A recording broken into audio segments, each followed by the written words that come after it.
Mike, turn your games down. Hi, everybody. Welcome to episode 383 of Games My Mom Found.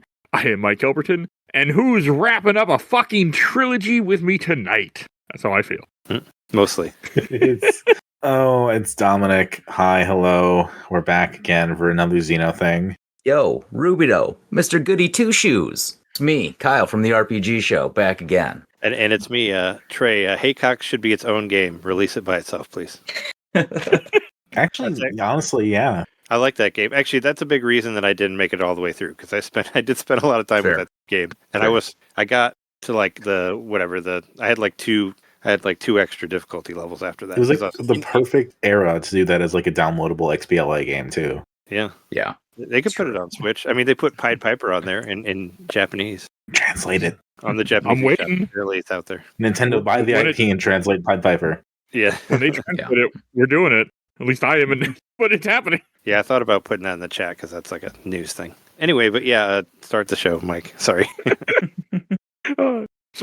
I already did. So that game that we're here to talk about, I don't even know how to do this. We're here to talk about Xenosaga Episode 3, developed by Monolith Soft, published by Namco Bandai Games, and came out for PlayStation 2 in 2006, and that's it. Were they officially called story. Monolith then? Yes, they've always been Monolith Soft. Oh, okay, yeah. Even like, but not in the Xenogears days, right? No, that was Square. They're still Square then. Oh, okay, yeah. I didn't realize it was Monolith Soft. Yeah, they were formed during the Chrono Cross days, and then people left Chrono Cross team to join that. And then the rest of that team went on to work on Final Fantasy XI, weirdly enough. Nice. Nowhere near as good as Xenogears and Cross. Have you played it? Whenever people ask, why wasn't there another Chrono game? They made Final Fantasy XI instead. Apparently 11's good. I don't know. I've never played it. I mean, I'm biased to that game for a very stupid reason. You're a 14 guy? No, I was. 14. So I played it when I was like 8. Well, I played it when I was like 15 to like 19. And my girlfriend at the time, she left me because she met a guy on Final Fantasy 11. So Wow. Oh, wow.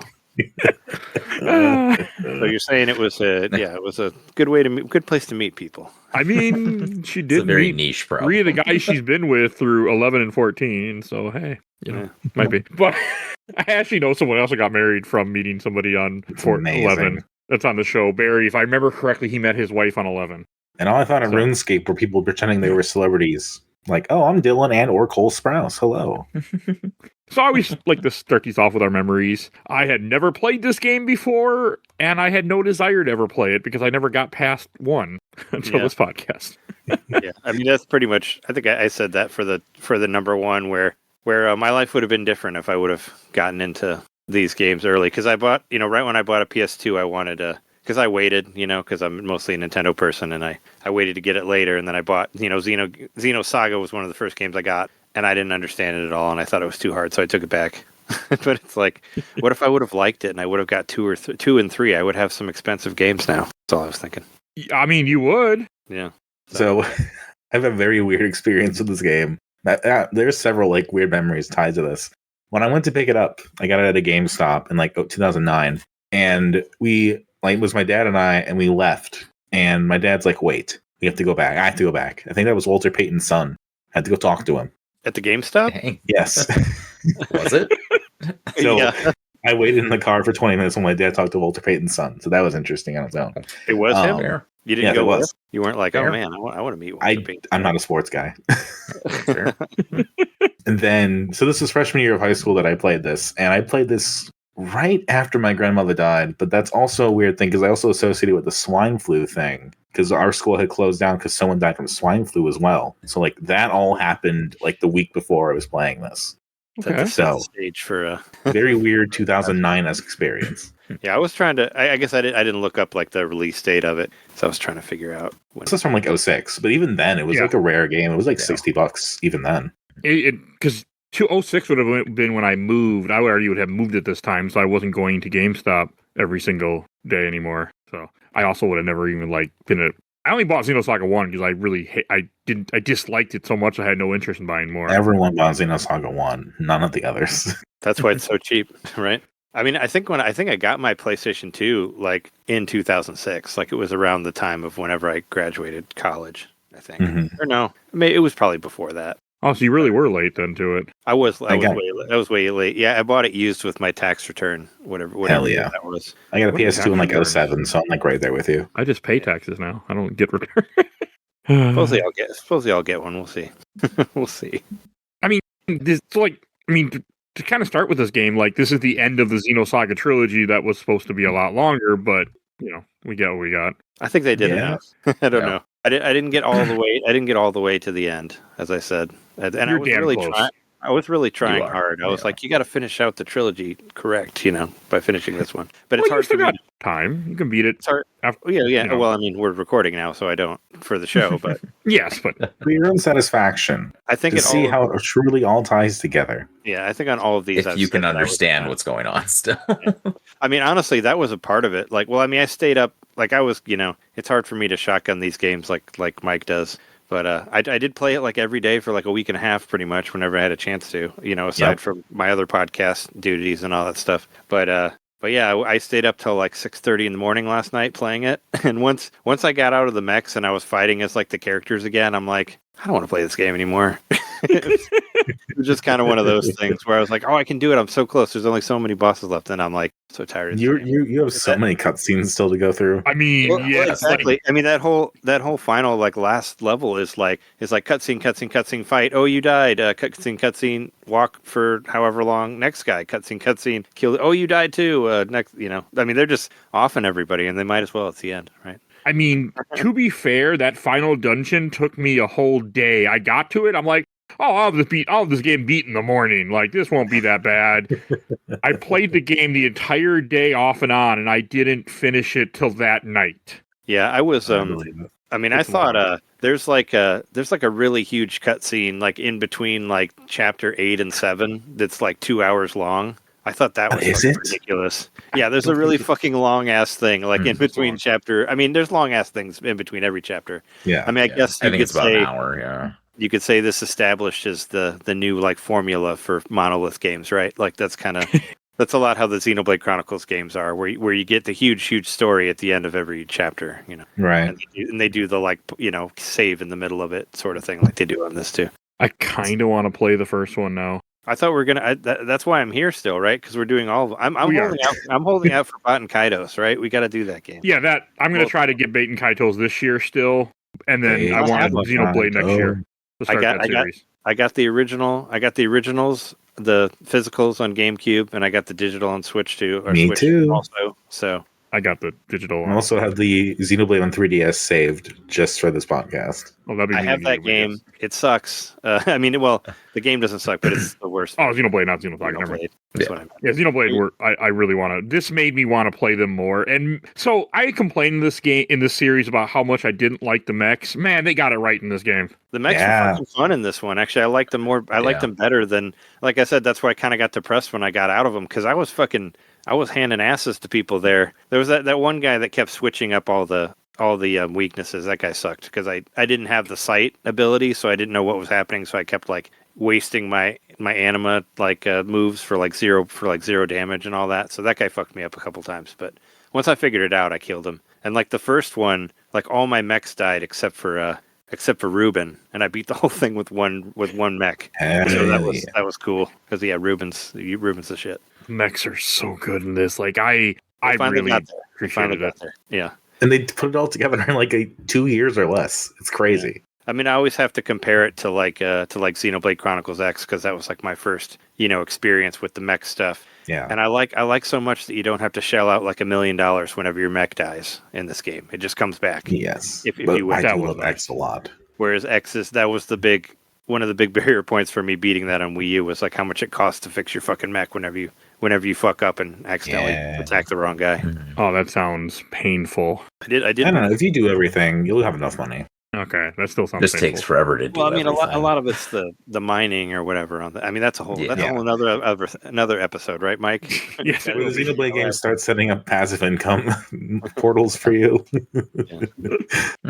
I think they made it a lot more playable this time around. Yes. On the Switch version, but yeah, Xeno X or Xeno. I mean, this game was just the battle system. They made some changes to it, but it was better. Better than one. I mean, this was the best battle system by far. I always say they normalified it. They just made it not like a regular RPG. Yeah, they just did what everybody else did, and they finally made it work. Right?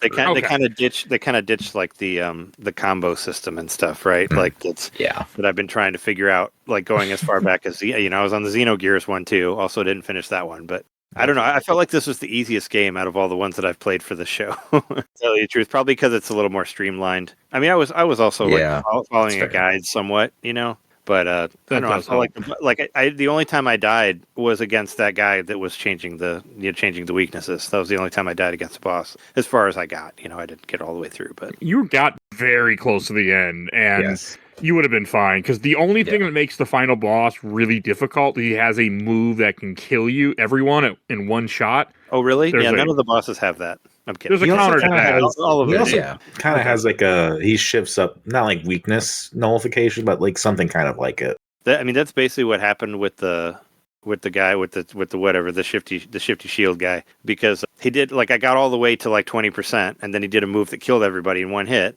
and I basically redid my equipment to where I had 100 extra HP or whatever, so I could survive that move and then kill him. And that's basically what happened. And I made it out with one mech with barely any life left or whatever, But that's the name of the game, I guess. Yeah, that there's a couple ones near the end where they'll be like, oh, he's doing his special attack, and you really just have to get a guard save up or whatever. Yeah, everything and just be ready for it. And I was doing a thing where I would just have two of them mostly guarding and have one attack.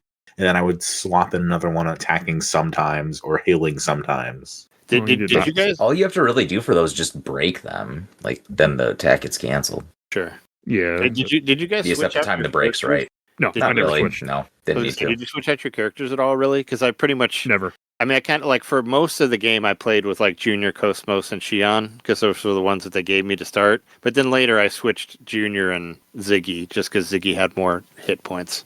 Yeah, but I never used Chaos or Momo at all. I used Jin a little bit whenever they threw him in, but right. I'm a Jin and Junior guy, and then Xion or Cosmos, depending on what part of the game it is. Sure. I was Xion, Cosmos, and Jin all time. Junior was the backup when I didn't have one of those three. Jin had some pretty heavy Jin, and I think I switched up Ziggy and Cosmos. But I love Junior. He's probably my favorite character, but didn't use him at all in this one. Did not at all in this one. He had his game last game. I like him too. The first two, Junior's great. This one, I like his Requiem, but his story wise, he was kind of. he's always kind of. No, story's great. Yeah, just the character for battles, I thought was a little. Yeah, That's it. He got super nerfed in this one. I just do Storm Waltz over and over and over, and it's fine. Jin got boosted hard. Jin was the MVP of this game. He was a pretty hard hitter, or he had a higher attack. I remember. Well, and when you mess with his skills, he has a really high critical rate too. Yeah, I didn't fuck around with it that much. I got it to where I at least got to the master skill for at least one line, which a lot of this reminded me of later Xenoblade, skill tree type stuff. Where you kind of just. You level up, but you gotta use your points and add them into specific things or create new moves or whatever. There was very much like a Chronicles 1 thing. Those master skills are fun. Just they're on fire all of a sudden. Why? Sure, why not? The Omega mech reminded me of one of those battling mechs from Xenoblade Chronicles. Also, I don't remember if it's Mechanis or Bionis. The one. Yeah. The one kind of reminds me of one of the big ones that you're walking around on. Probably Mechanis, I would imagine. But yeah, that's what I was thinking. It's been a minute since I played that game. I have no idea what you guys are talking about, but all right. Xenoblade Chronicles 1, man. Next year. It's happening. That's my goal. I'm wrapping up a lot of series this year, so that's happening next year. I'm interested into what version you want to play it on. Probably. The Switch one's the one to play. You can talk about the forgotten extra chapter that no one remembers ever. Oh, at the end, yeah. Well, they all had different whatever. Yeah, they all have their own ending thing or DLC or whatnot. Yeah, everyone remembers Torna. Everyone talks about Xenoblade 3 DLC, but no one remembers the extra part of Xenoblade 1. I remember it. I played it. It had some. I don't know. I like how they always change the battle system in each, even in the DLC stuff. But that's a different episode. Yeah, we will get there. Yeah, we'll get there. This story is also crazy. So, show of hands, who actually knows what's going on by the end of this game? I think Yeah. I got it. No now. fucking idea. But- I figured the top two. I figured Yeah. Dominic. So who's on for Ugh. Missing Year? I forget now. What's up? Yes. I was, I think the Okay. three of us, yeah. Yeah, okay. You didn't miss anything, by the way, Trey. Oh, for the Yeah. video, yeah. I just kind of. I mean, Oh, you're Didn't they fine. do talk about it? I in the didn't third really one? think I'd have much to say about it. I mean, I'm already like, I was like, this one already snuck up on me anyway. I thought it was later in May, where I was like, oh shit, I gotta play this fucking game. So Yeah, so I took some time and I tried to like condense it down the best I could, and I got some help as well from a couple of videos by Keith Komito. Very helpful getting some of this, a lot of math and religious philosophy things kind of mixing together. But general idea, higher entity, just Udu, just kind of like God, right? Is that fair God analogy? in the three everybody? forms. Yeah. Or multiple gods, whatever deity system you believe in, just higher than everything else. And then there's a lower realm, which is everyone else, and there's like an infinite amount of these. Could be leaves, could be people, everything's included. So that's kind of what's going on in the real world if you're theological or whatever. Easy enough. Okay. The next part is where we start getting into the math aspect. And here's the fun thing. So there's real and imaginary, right? And these are based on like numbers. So there's imaginary numbers, which are kind of like negatives or I. And then there's real numbers, which is like 5. Pretty simple. Right. So you can imagine these real numbers are humans, and the imaginary numbers are gnosis. Now, what happens with imaginary numbers is if you put two of them together, it's kind of like when you do a negative number times a negative number, it becomes a positive. That's how gnosis in this game work. They can somehow like interact with each other to then become real numbers and interact with humans. This is all based on the mathematics of a guy named David Hilbert. I'm sure we all remember the Hilbert effect and Hilbert waves being talked about nonstop in this. it's a This is the same game. Yes, this is the same guy who taught us all in high school that a line needs a point A and a point B. He's the guy who made up proofs. So his whole philosophy was that irrelevant of God or any theological thing, there is a mathematical proof that is just stagnantly true all the time. And if you think about it, this game kind of is like all about that in a weird way, where they're trying to prove that this God entity sort of exists along this level with all these extra steps and all this stuff. So there's this whole little background for it. Is everybody kind of like following along so far with at least generally how all that interacts and makes sense? I understand lines. So here's the fun part. Yes.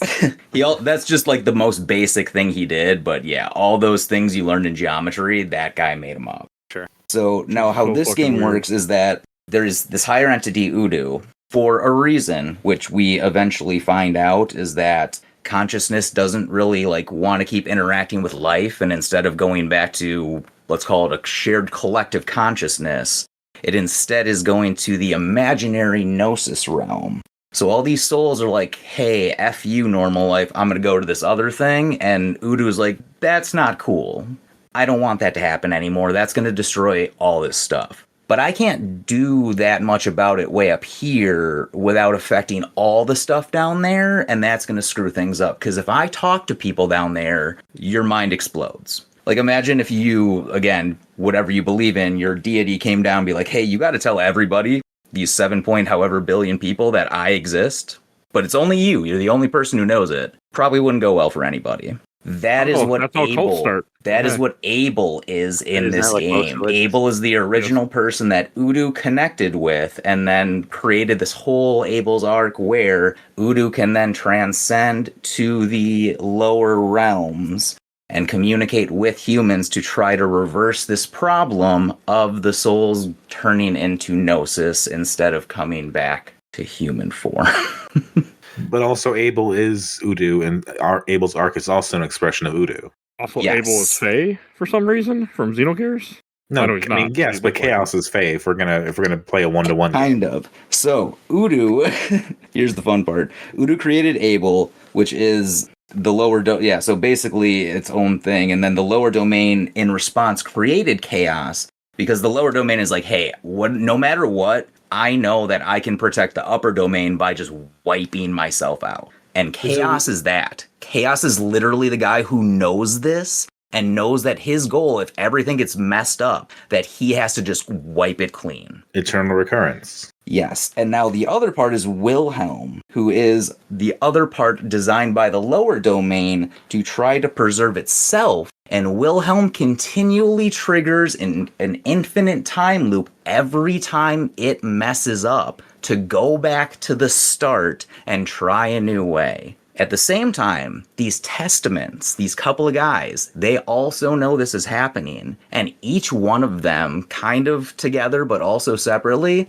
thinks that they're the smartest dudes in the room and they're the only person who can solve it. And they refuse to work with anyone else. Even barely the other guys. Our party is the group that's like, we should get all the miscreants and mishaps and work together to solve the problem. So kind of the whole point of the game is like everybody thinks they know how to solve the problem, but no one is willing to work together, and we're just going to keep doing this thing till Udu's like, screw all of you, and ends the whole thing. I think that is the best way. It's also more complicated than that.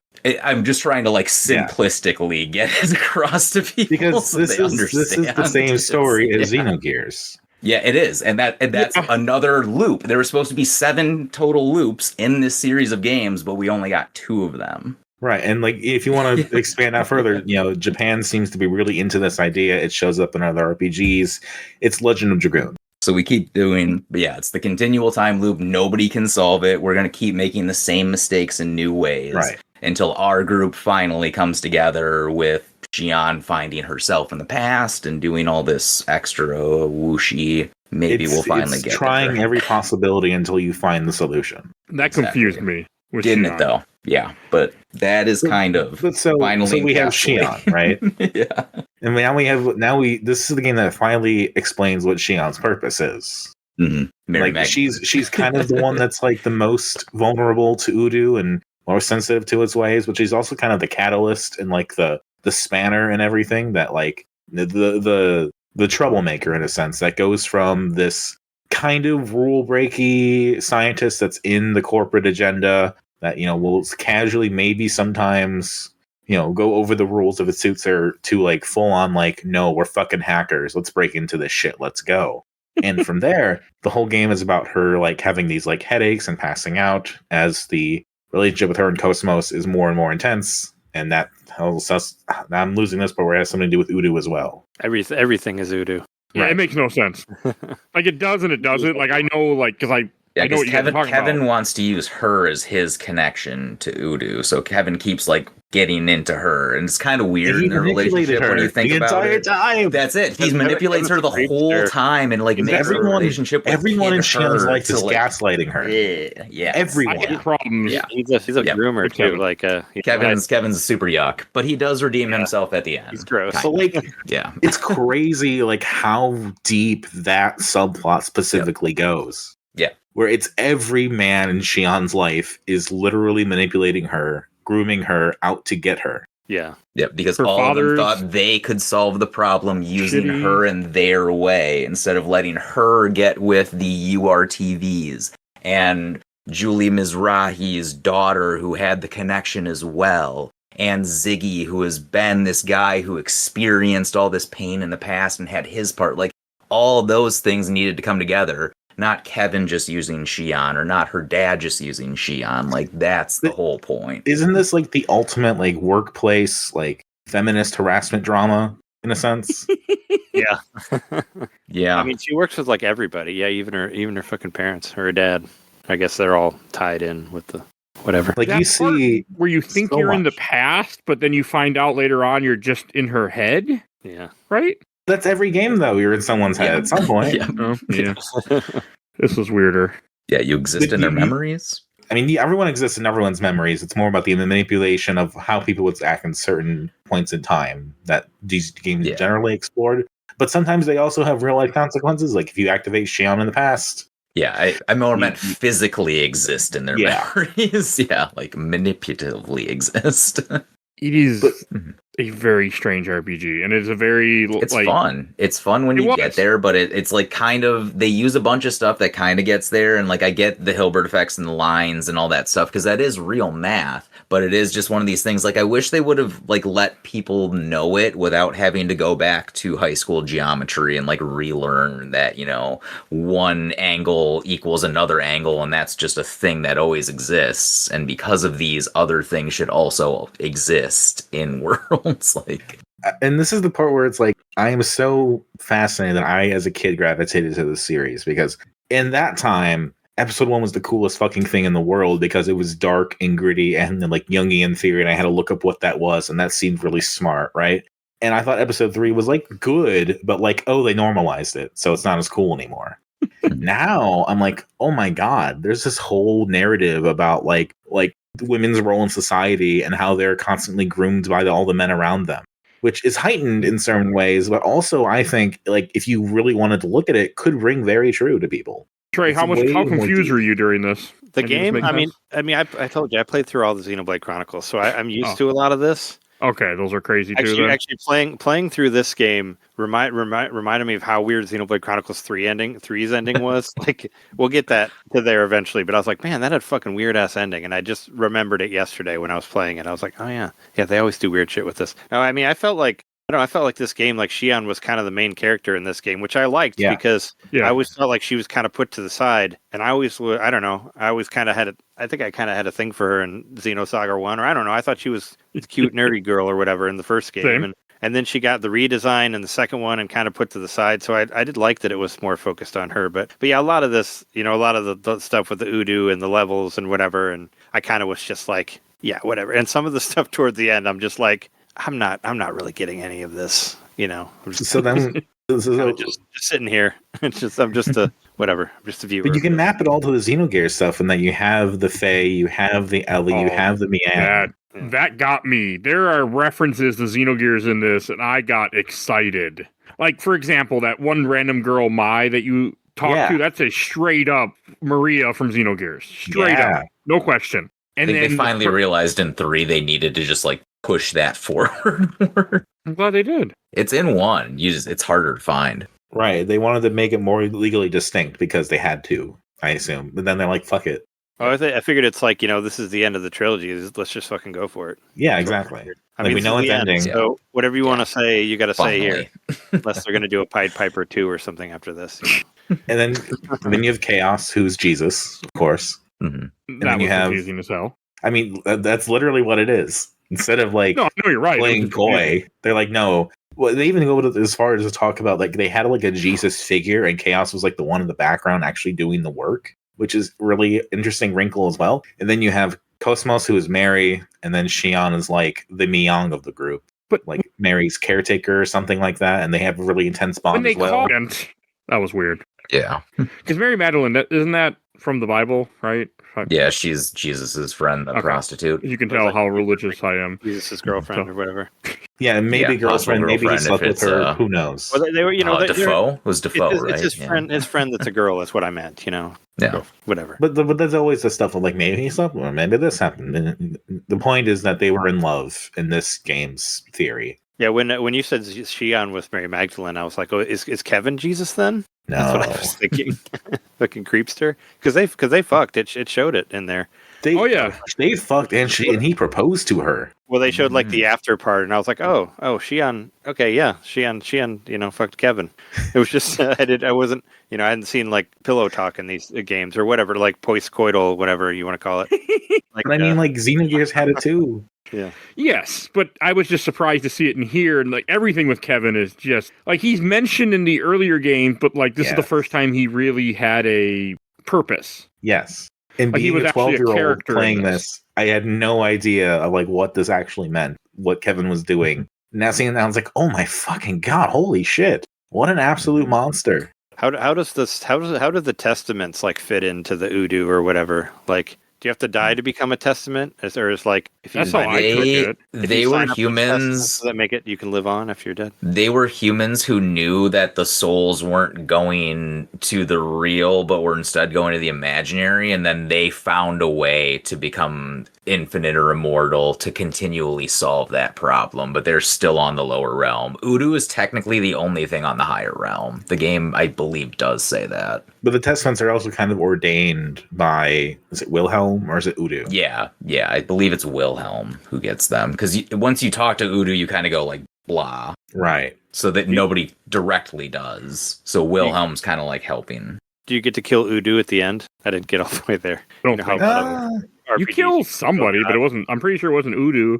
Who do you even kill? Because you fight Kevin. Kevin's the second to last final boss, and then you fight something else. When you fight Wilhelm. Okay, Wilhelm was the little guy with white hair. He was in the first game too, right? Yeah. Okay, I vaguely like, oh yeah, that guy. And you fight him, and it's basically the idea of like, we're rejecting this eternal occurrence. We are deciding to map out our own destiny as humanity, and let's see where things take us. And everyone splits apart in the end. Jin dies because, of course, he did unspeakable things, so he has to. And Cosmos is left floating in space. Shion Jr. and some of the guys all kind of come back together. Chaos stays behind, tries to hold things down for everyone to escape. That cuts that kind of ending. Okay. And then it's kind of implied that maybe Cosmos finally found Lost Jerusalem, or at least is floating within the vicinity of. That was also weird that they went that route. She has to get summoned in Xenoblade Chronicles 2. Right, exactly. Wait, she's in that? Yeah. Yes. But she's a blade that you can get, but there's like a really low percentage of getting her. Like I beat the game and I never saw her, but she is in there. She's you have my attention, sir. Because there's like it's like a gotcha mechanic thing, but you don't have to pay every time you try to find, because you get these blades or whatever that you use for different things, and there's special ones that you can get that have lower percentage of appearing, and she's one of them, but I never found her. That sounds cool, though. She is in there. That has my attention. So there you go. Yeah, we're definitely going to do Xenoblade Chronicles next year. I'm going to try to get through this entire series. Well, the Xeno ones, thankfully I've already beat those, so I don't have to, because those are fucking 100+ hour games. Oh, I know. That's why I got to plan accordingly when I do them. Yeah, because you're playing the big Assassin's Creed and the big Xeno games at the same time. Godspeed. I'll be there with you. Not exactly. I think I put over 200 hours into Xenoblade Chronicles 3, but I love that game. That's like one of my favorite games on the Switch, like period. I will not be, but I will still I've started playing too. We'll see where we go. Played the one on the Wii for like 70 hours and got literally nowhere in it. Interesting. All the side quests. Oh, I love the side quests though. Next to nowhere, they are story. Yeah. But they really, I can't imagine like doing it without it. Like just because it gives you so much experience points and extra shit for doing the side quests that it'd be hard to go through without it. But I'm willing to try whenever we get to that one. I do want to talk about how they also fix things in this game. Like they finally realize, we do need to have money. Yeah, we need to have gold as a system. We need to have like the skill system made sense in this one. You didn't have to just equip everything. It just kind of happened. That was nice. Well, I remember for our episode on part 2, like you went through the whole game with not even knowing that you could equip anything. Yep. And I still beat it. Yeah. Because it was and I didn't know until like the last like hour or whatever that you could do it, because they don't tell you, and it's hidden. It's really hidden weirdly in the menu. There's not like a thing that says equipment or whatever like in any other game would have. So that was very. It wasn't. I felt impressed, able to beat the game the way I did, and that game was just not fun. So. Yeah. Yeah, they really figured it out. I don't know what inspired them to go down this route, but it's very interesting that they turned it so quickly. Like 2004 was Xenosaga 2. This is 2006. They're like, "Fuck it, we're ending it. Let's go." And I don't know. Baten Kaitos is certainly not like this. That's a card game. That's a card RPG. Yeah. And there's 2 of those only. But this was meant to be this epic story that didn't really happen. So. But it happen when you need. It doesn't even have like Persona 3 because that was out around the same time to lean on. It's like an example of what RPG should be doing. Did they like? They pretty much use like the same engine and the same like assets, right? For like through all the game. I know there was some redesigns of the characters, but that definitely looks similar, but definitely changed how people look and like tried to marry the aesthetics a little bit. Everyone's a little maybe rounder. Maybe it saved on development time a little bit for it all. I would assume. Like fucking Alan looks the same in all the games. I know he's not that important, but he's the one wearing his same outfit. You ended right before he's important is like mandatory. Oh, he Yep. has to come back, right? I mean, I did. He comes back the whole way. Yeah. I got where they put him back in the party, and he was worthless, and I switched him out. But Well, that was just this weird, like, we have side guest characters that can join for some reason now. Yeah. but I figured if you're playing him once, he's going to come back again. You know, it's not like So basically, the part where you're getting to, Shion basically they find Kevin again, and Shion's willing to go with Kevin after everything because of all the manipulation. I didn't like that. I mean, all that I saw of like her with him still being like, oh, I got to go with him. You know, that's where my happiness is or whatever. So I was hoping that eventually she would figure out that he's a creepster. But yeah, she's kind of at that point. She's kind of choosing more that like she knows that'll this will keep going and they'll have more chances in the same way than really just like I really like this guy. I thought, but she is the person who's trying to find the answers. She's like, you know, like a lot of people today that are so invested in trying to find the answers because they're the smartest person and they think they know what's going on. So they're going to follow whatever fucking douchebag is telling them, hey, I know it. You just got to follow what I'm saying. And Alan's finally like, says, buy crypto. I guarantee it. Yeah. That's literally what Kevin and all of them are like. Mm-hmm. And Alan's finally like, no, I love you. I want to be with you. And Kevin's like, you're fucking pathetic. And he fucking like lightning blasts him over and over and over. And Alan just stands up again and again and again. And Shion's finally like, oh my God. Did some Return of the Jedi stuff in there. I was going to say, as this Vader moment. Yeah, basically. And then he says, no, before he attacks him. Because you fight Shion and Kevin. That you fight as a boss. I think it was a boss fight. No, maybe I can't remember what. Do you fight Black Testament as a boss fight, or he just in here because no reason? I think you fight Voyager. Voyager is tied to Ziggy's story. Yeah, which isn't even in this game. It's in the Pied Piper game that never came here in mobile devices. Did you find the secret thing though that like talks about Pied Piper or whatever? Or it's like it's in that like final part. Yeah, I got it. Yeah. I didn't open it, but I got it. Yeah, it's like the weird data center thing. Yeah, you like scan all the stuff and it'll tell you a bunch of things that doesn't make any sense. Yeah, I didn't read any of it. I just got it. Yeah, a lot of the game didn't make sense. So, but there's the part of the game where he's literally trying to steal Cosmos. Everyone's like, "What the fuck?" I mean, why wouldn't you? She's wonderful. those like robot high heels, man. And the music is really good. The Testament theme is so fucking good in this game. Holy shit! It was nice how many boss fights you had that like felt like you wrapped up storylines. Like you finally kill Margulis and he's dead. That was great. Fuck that guy. And then you learn about Pellegrini and Jin all of a sudden, and that's fine, I guess. Yeah, it was like I remember her in the last game. I don't remember there being any reference to them being lovers at one time. Like after he kills her, that was it. Yeah, when I was at that part, I was like, oh, did they? I mean, I recognized her obviously from the other ones, but I was like, did they do something? I don't know. I don't remember. But nope. Sure. I mean, they pretty much imply that he and Margulis were working together, and then she was there, and she chose him, and he became a zealot, and then Jin's like, well, fuck. Oh, that's what was going on? That's what I took from it. Okay. I didn't, that was confused. I was confused a lot in this game. Fucking, what's his name comes back? Blue Testament. That soldier guy. From the first game that dies, yeah. Yes. I did, that wasn't bad, seeing him again. I didn't have a problem with that. They carry that storyline forward with him and Fabronia separately, but then together. That's who Shion is always talking about, you know, Feb and her sisters, and he's always figured it in some way, but he dies so early, it's like, well, we don't know, and then he's a testament, and that's kind of like inaccessible knowledge to the player because he's being, you know, a testament. Testaments are weird. Well, at least you get to fight everybody. I mean, that's an excuse to bring back anybody who they killed already, right? But it's also the same thing as in Xenogears with the orbs. The orbs, I don't. Yeah, like the committee kind of all circling each other. Oh, yes, the wise men. Were they the wise men? God, it's been a while. Can't remember what they were called. The red and blue guys is what you're talking about, correct? Yes. Yeah. Basically, stay away from Evangelion. I need to watch that again. Because really, there's so much from Evangelion also. Like, clearly not the primary inspiration, but definitely part of it. Yeah. I mean, in the first game, the mechs you had were called the Augs because they were smaller mechs, and then they changed it in 2, and that's what we're driving in this game too, right? Or the more powerful ES units, yeah. And all the ESs are, you know, really cool special robots that all have special animas. The anima is also from Xenogears too. And they're all named after disciples. ES Judas. Yeah, my religious knowledge is low. Was there a Reuben? Yeah. Wasn't there? The 14th disciple. Was there? There's definitely a Reuben. Well, I mean, there's in this game. Oh. You meant in real life? I don't remember in the Bible or whatever. Huh. I mean, I have a Bible next to me. No. It makes a great laptop. Yeah, I don't think you're technically right there. What are all the ES names? Ruben's not one. Are you talking about like Ruben and Dina? Like, Oh no.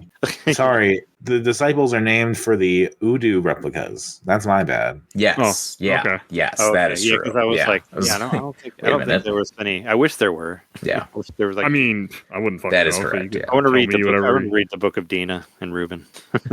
Could be I one. haven't I wouldn't be haven't surprised there. Maybe that. I tried to read the Bible once. I didn't get far. I went to Bible school for like 3 years, and Oh, I don't okay. I was really raised like- Catholic. I know things. I went to 13 years of religious college or otherwise schools. That's a lot of Nice. I mean, years. you should have knowledge of I it. also studied history and religious things throughout the years. I've got This- like, a this game is up religious your alley. book behind me. Yeah, This is all. Yeah. This is all for Yeah. you. makes sense. Yeah, Cool. All right. I mean, Well, are we going to go like chapter by chapter? We should. we don't know. you can try, but this game is weird to me. I don't have a RPGs. We always end up different on the show, so it just depends how we just kind of talk about it. Yeah, Sure. I don't know if I can but really this- go by chapter by chapter. But I mean, this was That'd your be a lot. favorite out of the three of them, right? Of course. Yes. Trilogy. Yeah. Out of the trilogy, yes. I mean, this game got but it got like the basic things right. Like combat was right. You had an item shop. I could grind. The battles felt fun. I felt the endorphins hit when I unlocked new skills. Like it got gameplay right. Mhm. Story was bonkers, but the story's been bonkers this entire series. Did you do like any of the bonus bosses, like the No. the Erd Kaiser Sigma or whatever? I I really wanted to, and then I saw their health pools, and I went, "No, I'm good." I really wanted to just to see if I could do it because, like I said, the game kind of felt easy as far as a lot of RPG standards for me, but probably because it's a little more streamlined. Like it felt a hell of a lot easier than 2. I thought 2 was kind of Yeah. unfair. yeah. A Well, lot 2 of was all about the break system. Right? Isn't that what it's called in 2? Yeah. It Yeah. was, but it was bad. Yeah, Yeah. Because It was this is very- also the brake Yeah. system. This is also a brake system. The brake system was very specific, and they had to do it a very certain way. And if you didn't do it, it wouldn't work. Had to be Yeah, we're in A, this B, game- or C attack in the right order per enemy. Yeah, this yeah, one's that's what just that bullshit do was. damage Yeah. until it breaks, like all the new Final Yeah. Fantasies and Yeah, shit it, like it that. was it was so annoying. Yeah. Well, 2, like I played both of these on emulators, not the ones that you destroyed on Abba's arc, but or whatever Abel's arc. That But, bastard! He activated the emulators. But I played them on emulators and like because they're expensive. But Xenosaga 2, I like save stated like crazy because it was really easy to Have to. fucking die if you screwed up. And I didn't save state at all on this one. I played it like just legit like save state, just regular, just saving like you would off of a PS2 because I didn't have to, because there wasn't unfair. Like I said, I only died on the one boss guy. But there were a couple times I died like just from like a regular battle, just because I fucked up, just because I didn't because I lost a lot of health before and I didn't heal, and they like back attacked me and they knocked me out like that. There was like 1 or 2 times Yeah. that happened, but most of the time I felt like I didn't feel like I needed to grind, which was good for me because I don't really like grinding. I'd rather just stay the course. I don't like stopping and walking in circles for however long to get I don't to the mind next one, grinding, you know what I mean? Like, But I don't think I like I don't it. think this game was super needy about it. that's what I'm Yeah. saying. I don't. That's what I liked about it. Is I feel like if you fight the guys that are there, you'll be fine for the Yeah. most part. Like I didn't feel under leveled. Like I didn't feel like Mhm. like a lot of the Monolith games that I've played, they have a big like difficulty spike, or there's like a part that you can't get through if you don't know what to do. Like I remember Baten Kaido's doing that, and like especially Xenoblade Chronicles 2 had a part I was stuck on forever because I didn't understand Yes. the way the battle system worked. And if you I've don't, gotten stuck in You both won't- Baten Kaito's games at the disc change because of that. yeah, there's always like a part. I feel like all the Xenoblade ones did that too, where it's like if you don't know what you're doing, you can't get past here. But I didn't feel like there was, maybe because the battle system was so like simplified, I didn't feel like there was a part where it's just like, oh, now you need to know what you're doing. I mean, a lot of the bad guys, I kind of just punched them in the face until they were down. Yeah. Yeah, Punch it wasn't bad. punch in them this until you game. get until you get like your super move and do that, and like make sure your guy obviously heal your guys like you normally would. But it's pretty basic RPG, battle system stuff. I felt like it was kind of easy. I did a lot of grinding because I got obsessed with the skills. Like I actually had the mastered skills for I think all 3 of my main characters. Oh yeah, I ended up getting all of them. Not both of the lines, but I did them just for whatever line I had been throwing stuff into. I did unlock the master Well, I did for, both lines. each of the I characters. only did one. But once I you I get, did it at least. I also one. did a lot of the extra side stuff they would learn too. Yeah. Yeah. Well, I mean, I Dang. found some of the items that gave you extra. Yeah. whatever. I got really into like grinding in this game a lot because I really enjoyed the battle system and it was fast. Like I think 2 was really slow if I remember correctly. Yes, Yeah. it was. I'm gonna give you a fair warning. Don't do this for Suikoden 2. The grinding's not gonna be as fun. Well, I mean, it's great, but you won't get the rewards. You want a grinding game? That's the one. Well, when you give me like It moves fast. skill no, I points, get you. like- That's when it's fun when like the shit moves fast. Like I hate when you grind and it takes like 10 minutes. Like I love Chrono Trigger, but the battles take a little bit of time every so often. It gets kind of annoying to go back and like do the same 4 fights over and over and over to grind. Yeah, I'm okay with that one. It depends. Yeah, I did like it. Once you get to like chapter 9, you can just, if you have enough money, you can just straight up buy skill points. Well, I guess you could do that before, but they give you like attack, I didn't notice that. vitality, and like all that. You can buy a whole bunch of shit from the shop once you get chapter 9. And if you have enough money, you could just rare candy your way to the top, like pretty much. Yeah, I would have done that because I bought tons of items. Yeah, because I have problems. I did want to save up the 3 million to buy Cosmo's best weapon, but that didn't happen. Oh, I got that. Oh, it was like 300,000 or was it 300? whatever. The expensive 3 million. one. Was it 3 million? Oh, what? Anyway, I hadn't sold any of the shit that I got from battles for barter or whatever. So I sold everything I had and then bought that, or I bought whatever the expensive weapon was that showed up in chapter 9. Yeah. Okay. That's your ultimate weapon. I got Shion's ultimate weapon. I got Jin's. Neither were hard. Juniors, you have to play that little mini game that we started this episode about. That game is awesome. Did you play it? I didn't like it. Great. Well, I hated it. Play it. I hated like the beginning of it, and then kind of got meh. I hated it at the beginning, but once it got more complicated, I don't know. It very much got into that, like, I don't know, one more level, like a game. I do like it. It's intriguing. I like it more than most of the mini games. My emulator wouldn't do the camera right, so I couldn't get like an up and down view. So I was flat the whole time, and I just had to like cross my fingers. I was timing things right every so often. Oh yeah, that could be annoying. And yeah, there's a level called the wall where you can't really see anything because it like blocks everything, and you can try to tilt it to see where the character's at, but the character's going to walk like between these two walls, and you have to. It's only like 2 buttons, but it's like very much a rhythm thing. And I was having the hardest time with it until I just held like L and just made him run faster, and it was way easier. Like there was always like one stupid thing. I was like, oh, what if I try this? And then it's way sometimes easier. the jumps did need a run before they could make the full jump. Well, sure, yeah. Those were those. In the alternate world where Nintendo decided to HD remaster these for the Wii U, there would have been so much discussion about, hey, Cox is a Captain Toad like. Kind of, I guess. Yeah, it honestly reminded me of Kirby's Dream Course. I was thinking of like Lemmings and stuff like that. You know, that too. It's like, I don't know where you gotta. So maybe that was part of it. I just don't like that style of game. I'm not a big puzzle guy. Or what was that one old like Game and Watch game where you like hold like the ground under them and they walk over you or whatever, like that sort of thing. Burger Time even. Don't like any of those. The record. Oh well, I liked it, and if I had like another week with this game, I would probably maybe still go back to it, but probably not. But I did want to beat at least do all the Haycock stuff or however you say that, because I thought they were fun. And you could even I hope you at least beat the game though, because you're so close. Yeah, you should beat the game. Yeah. We'll see. I mean, 2 would say no because fuck that game. But this I was game, real close on 2. I was real close on 2 also, but like you're saying, like the battles were just such a chore that that's really, because I was real close on that one also. I was in the final boss. I think I had like the final boss or 2 bosses or whatever before the end, and I just couldn't get back to it because I'm like, man, that game was so non-enjoyable for you. Like, so I was like, I'll do it someday. You know, like sure. Remember, finishing 3 gave me the courage to go back and finish 2. That's what I was thinking, because I did actually have fun with this game while I was playing, and I was like, well, I'll beat this, and then I'll go back and do all the other ones I didn't do. That's how I always think, but I never did. Fun. This was just fun. That surprised me with how much they got things right this time. Yeah. Did you like so wrong? Did you like the pendant callback, Mike? Oh, the pendant to call back to Xenogears, you mean? Yeah. Yeah. You even fight like Omega Weltall in this. It's not, but it is. Yeah. That got me.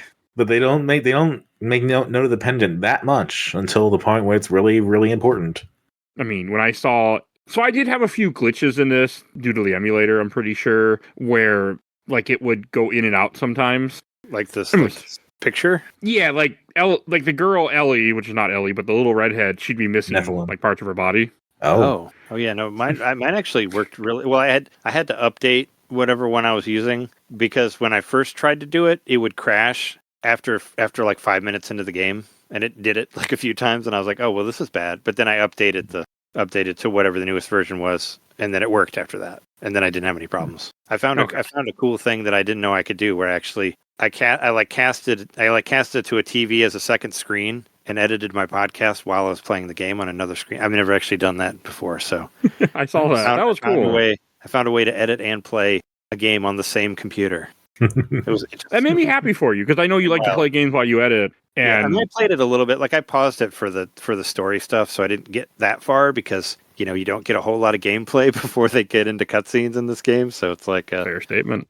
I don't know. Kind of, it's like a Metal Gear game almost. But I mean, I was thinking that too while playing this. I was like, man, this has a lot of Metal Gear stuff here. Yeah, I remember we used to like for Twin Snakes. My roommate at the time, we would like call it like hiding from cutscenes. We try to walk around as far as you can get without accidentally triggering a cutscene. Like it's kind of a game that we'd play because they were everywhere. That's kind of how this game works too. But love it. I thought about this being my nickname, but I put this in my notes. I don't remember who said it, but it says like hope is like the mist before the sunrise of reality. That's my quote from this game. I don't remember which guy said that, but I laughed out loud when I heard don't it. either. It was somewhere around like chapter 6 or 7, I think. Oh, was that the balloon guy? The kid with the cat. Oh no, the balloon kid. The balloon kid's got a bunch of good ones in the second half of the this. kid that got his balloon stolen. Yeah. Oh yeah, I didn't help him out. No, I wasn't. Oh my god, that's another Xenogears reference. It was? The balloon in Xenogears. I don't remember a balloon in Xenogears. When you go to the festival, they give you a balloon if you want. You just walk around, and as soon as you go to the world map, it floats away. I've never done that. Oh no, it's definitely different in this one. Yeah. I'm actually kidding a little with this one. It's a kid with a cat, and then I didn't get the balloon, and I found the kid later, and he's dead. He's like, man, if only I would have had that balloon. I was like, oop. Yep. Yeah, well, I got it from the cat, but I accidentally blew it up after I got it from the cat. So I basically destroyed the balloon in front of the kid. So he was like all pissed about that. But yeah, I did that and went up there and saw him later, and he did the same thing where he's like, if only I had the balloon. I'm like, whatever, kid. You're dead now. Get out of here. I looked for any pictures I took. It's actually, I wrote it down. It's going back to the sky just like my balloon are his dying words. Oh, yeah. That's awful. Well, yeah, it's like his balloon didn't go there because I destroyed it in front of him. Here's my notes. Fuck you, Kevin, you pedo. That's in my notes right here. Nice. Yeah, all that stuff with him really bothered me. That Sellers guy looked like Dr. Octopus. I thought that was cool. That's also in my notes. Also, what a weird referencing Peter Sellers of all people. I guess Dr. Strangelove, but like interesting. Oh, sure. Yeah, I could see that in there. There's like one picture I took with Shion saying to Nephilim, "What do you want? Are you here to say a bunch of cryptic things and confuse me again?" I mean, I like seeing Nephilim because it's just Ellie from Xenogears, essentially. And I have to take a picture of Momo reading scripture. Yeah. With her little fucking hat. Dude, I'm going to take a real quick callback and just bring up Albie, because of course Albie, every time, right? Best character in it. Oh yeah, he shows up. That's right. Yeah, it's an Albie. I was very happy. Yep, 2 or 3. Who's Albie again? The dog. The corgi, sir. The dog? Is that the dog they get at the end of 2? Yes. Yep. Don't they get a dog at the end of 2? Yeah, comes back for like one cutscene. Oh, Junior gets a dog to replace Albedo, and he's there, and so is Albedo. Oops. Yeah. I like the dog was to replace Albedo. I like the 2 Realian girls being named Mary and Shelley. I got a kick out of that. I like those 2. Yeah. I thought they were going to kill one of them for sure because she got shot and everything, and no, she's fine. I was like, all right.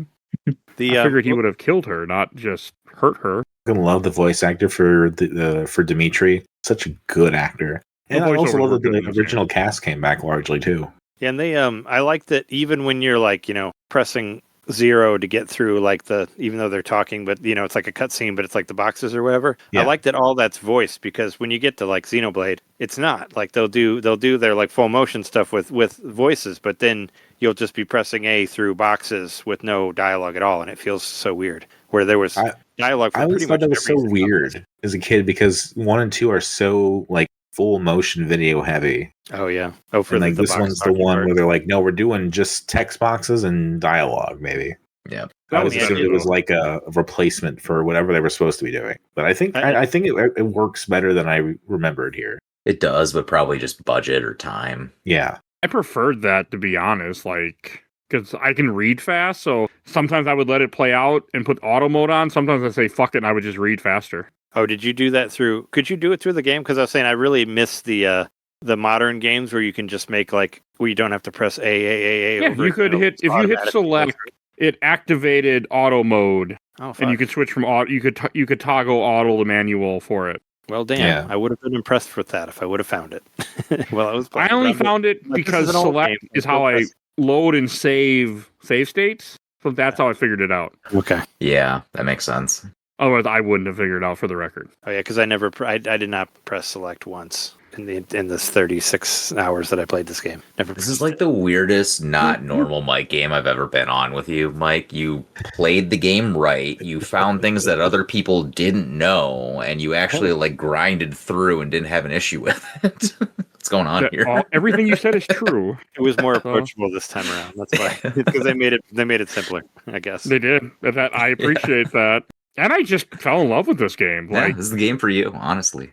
it did take me a little over a week, though. I was trying to beat this game in less than a week, and that didn't happen. I mean, That's just tough with the cutscenes. I actually felt kind of good because I was ahead of you for a while there, Mike. In my playthrough, I was like, "Oh, I'm going to do it. And then you just, then towards the end, you lapped me when it came. There are RPGs that take 40 hours that feel like you could glide through, and then there are ones that are just dense. Yep. Yeah, this is a lot of cutscenes, but like grinding for me is just something that I did a lot in this game. Even though I wasn't over leveled, because I found a random guide at one point that had a level suggestion, and to go to the final dungeon, or not the final dungeon, but the final area, the last Kevin and those, it said 60. Mm-hmm. And I was going to ask how high you guys were on your. I think I was in the 50s something when I stopped playing. 60. I think it was around 60. Check, but I think around there. I took a picture, but I don't remember what it said. But I think it was 61, 62. It wasn't that it wasn't as high as I thought I would be compared to what the game expects you to be, because I was right on track, and I was I did a lot of grinding game. I also think the final dungeon really makes you fight too. It's pretty the enemies are kind of challenging. Yeah, I mean they were. Yeah, maybe that's why I got a little annoyed with it when I got out of the suit, because I was tearing through people with the mechs, and then I get to the regular people, and I'm like, oh no, these guys are. And I kept getting crystallized. Constantly. That's fucking annoying, and I didn't have that much anti-crystal. I'm sure you could equip something to make it not do that, but I didn't want to. Or you could just buy 99 of them. Yeah, sure. That's what I did. Personally. There was one battle where I barely made it through. Everybody died, and I beat it with Shion, and then right at the end she turned to crystal, but I still won. I was like, oh my god, because I thought I was gonna. Because like I said, I didn't save state at all, really. But it was pretty awesome, because she turned to crystal right at the end, but it still counted as a win. And I was like, oh, thank God, because I swore it was gonna. They were just because I didn't even remember that she was gonna, and everybody again. That crystal thing was it had to do with the gnosis, right? When you physically hit a gnosis or something, you start to turn crystal. Well, I mean the idea is that you're turning into gnosis. Oh, okay. I hated it personally, but it was super annoying because it's two more rounds, you'll turn crystal. And so you weren't turning into gnosis. Some the gnosis can crystallize you, and that's a whole thing. But then you also can turn into gnosis, because gnosis again are just the souls of humans that are kind of this all kind of sucks. I had issues, but in a sense, you're battling human apathy the entire time. Yeah, it's kind of like the enemies that you find in Xenogears as well that Billy is shooting out. Oh, what I know what you're talking about, but I can't remember what they're called now. Man, don't make me want to play Xenogears again, please. Don't they even say something at the end of the game where it's even if it's tough, you just kind of got to get up and keep going anyway? Sort of deal. That's kind of the whole point of the game. Yeah. It's just you gotta. Yeah. Life sucks, but you gotta stick with it. And exactly, Gnosis are the representations of people that decided not to. Yep. So Shion somehow summoned the Gnosis. Then that was what we saw in here. Well, yeah, or just not a flashback. Yeah. So she summoned the Gnosis, and originally, that's the main plot twist that they kind of have been protecting her from. Mm. And then when you go back there, she again summons Abel's Arc, I think. Yeah, she summons Abel's Arc. Yeah, she's Abel's Arc in this sense. No. Yeah. Okay. So that's what they really wanted all along, was for her to do that. Yep. But then Mizrahi, in retaliation, stopped her and sealed away Udu on Milsha. So that's why they keep And her dad was okay with this. And Jin was oh fuck, I guess I gotta hide all this from my sister and be an aloof brother and have her hate me because I can't tell her what fucking happened. That was also weird. Also, how old is he supposed to be? Because he looks like the same in the flashback. I mean, I assume it's like if she's like what, older than her? 8, he's probably what, 16 to 18 or something. I just thought I thought because they show him in that time period, and I thought he looked the same, looked exactly like the same that he did now. Yeah. Like he didn't look that much younger. Like 10 to 12 years would probably be about right. Maybe a little more. Okay. But I mean, I also would not put it past I him bet to be you could go in the he's kind of database an and older find teen, exactly. and we're gonna make him look like an adult, basically. Yeah, he did look a lot older. I mean, he was certainly older than Kevin. That's what I'm Yeah, saying. sure. Kevin actually looked He's young, 36. but you only see like Jin a little bit. Oh, It's like, wow. it still kind of looks the same. So So he's like Jin is 36. I- Shan's I- like 23, I want to say. Yeah, I think Jin's supposed to be the same age as Margulis. shit. No, as or who's in the first game, the Yuzuki. Now I can't think of it. I'm blanking. And Gears. Oh, Saitan. Saitan? Yeah, same age, I believe. Interesting. I mean, he's very much the Citan, so yeah. Even down to the betrayal. But I feel like Jin's Yeah. betrayal is much more personal and much more hurtful. Because Citan betrays you Yeah. in Xenogears because he's working with Solaris, right? Is that Right. what it So was? yeah, Okay, it's been a bit. Xion is 14 years younger than Jin. If that matters to anybody. This It's game also made me interesting. like Xion a lot more. I mean, Oh, it's yeah, okay. I felt like like it was her game. Like I said, like she was the main character. they give her a reason for being so curious and wanting to know the truth, and they make you kind of understand that mindset. Even when she kind of goes off the rails and is like, "Fuck everybody that I've been with for this whole series. I'm going with Kevin." Well, he's got the cool coat and hood. And she loves him, and he's promising her answers, so of course she would. Yeah, I mean, does she like kill herself so she can become a testament also at the end? No, That didn't happen, but I will yeah. go with you. I will become the Pink Testament. Let's do it. again, Alan's sacrifice to be There was no yellow either. lightning blasted over and over was enough to convince her, hey, maybe Kevin's wrong after all. Heaven's a piece Maybe of this Alan shit. guy is actually okay. Someone was finally abused more than her, and that was what did it. Sure. The grooming stuff with Kevin got. I was like, man, I'm not like, oh, I know he's a little girl. Now I'm sleeping with you. No, Mhm. not okay Yeah, with once this. See, Oh, it's fucked up, but I Yeah, appreciate it that is. the game is like Yeah, doing that. yeah. I mean, he's it a villain, really so. yucked me out, honestly. Yeah. Like the game is going to places that a lot of games don't do. That's a true It's statement. interesting. Like there's a reason for it, and I wonder how much of it is like some kind of interesting, like sly, like commentary, right? Because like if this is like ostensibly a workplace drama, because it's Xion as a scientist working at this giant tech corporation, That's evil, right? and they're called fucking Vector, as opposed to Square. Oh, yeah. It's got to I be didn't think obviously about be a jab at that, right? Like, is there something there? to all I of mean, I this? thought all of the games were more based on Niche's works because all the titles are directly taken from Friedrich Nietzsche's books. Like it's literally just his kind of like philosophy put on stage. And I didn't realize it was like a stuff. workplace thing, but I mean, it kind of is. Like, I'm not saying like Yeah. it's necessarily like what their intent was, but that's fair. I see it that way, how you're saying it, yeah. But I It's didn't like- think it was more like they're trying to I just thought the whole like young person relationship thing, just like I didn't think there was another level of that. Just kind of grossed me out. Yeah, I didn't like it either. like it's awful. And Kevin's a monster, but like they actually take time to establish Kevin as a monster as opposed to Just evil telling man you. New Testament things. Yeah. I don't know. Like, I felt weird about it because you also have like, the kids in the team, like Momo and Junior. Yeah, like there's a lot of that There's in like this the game. creepy Japanese, like, what was it? Like one of my favorite games ever, like Dragon Quest 11. It has like that one character that like is like a kid, but she's really like 40 or whatever. And it's real Right. icky and gross because they're like in there for basically for pedophiles or whatever. And that all that stuff kind of mixed together to me when I saw that. And it was, I don't know, didn't make me feel great. I just think the intent is clearly different with this and with Albedo, though, trying to be like, no, this is bad. Like, this is actually bad. Albedo isn't in this. Well, he's barely in this game. But in the first game, it's kind of the same thing with how much he's abusing Momo. Yeah, I don't know. I just thought it was a little more out in the open in this one, where like the other games I could kind of let it slide, but now it's just like this is kind of weird. I mean, stuff.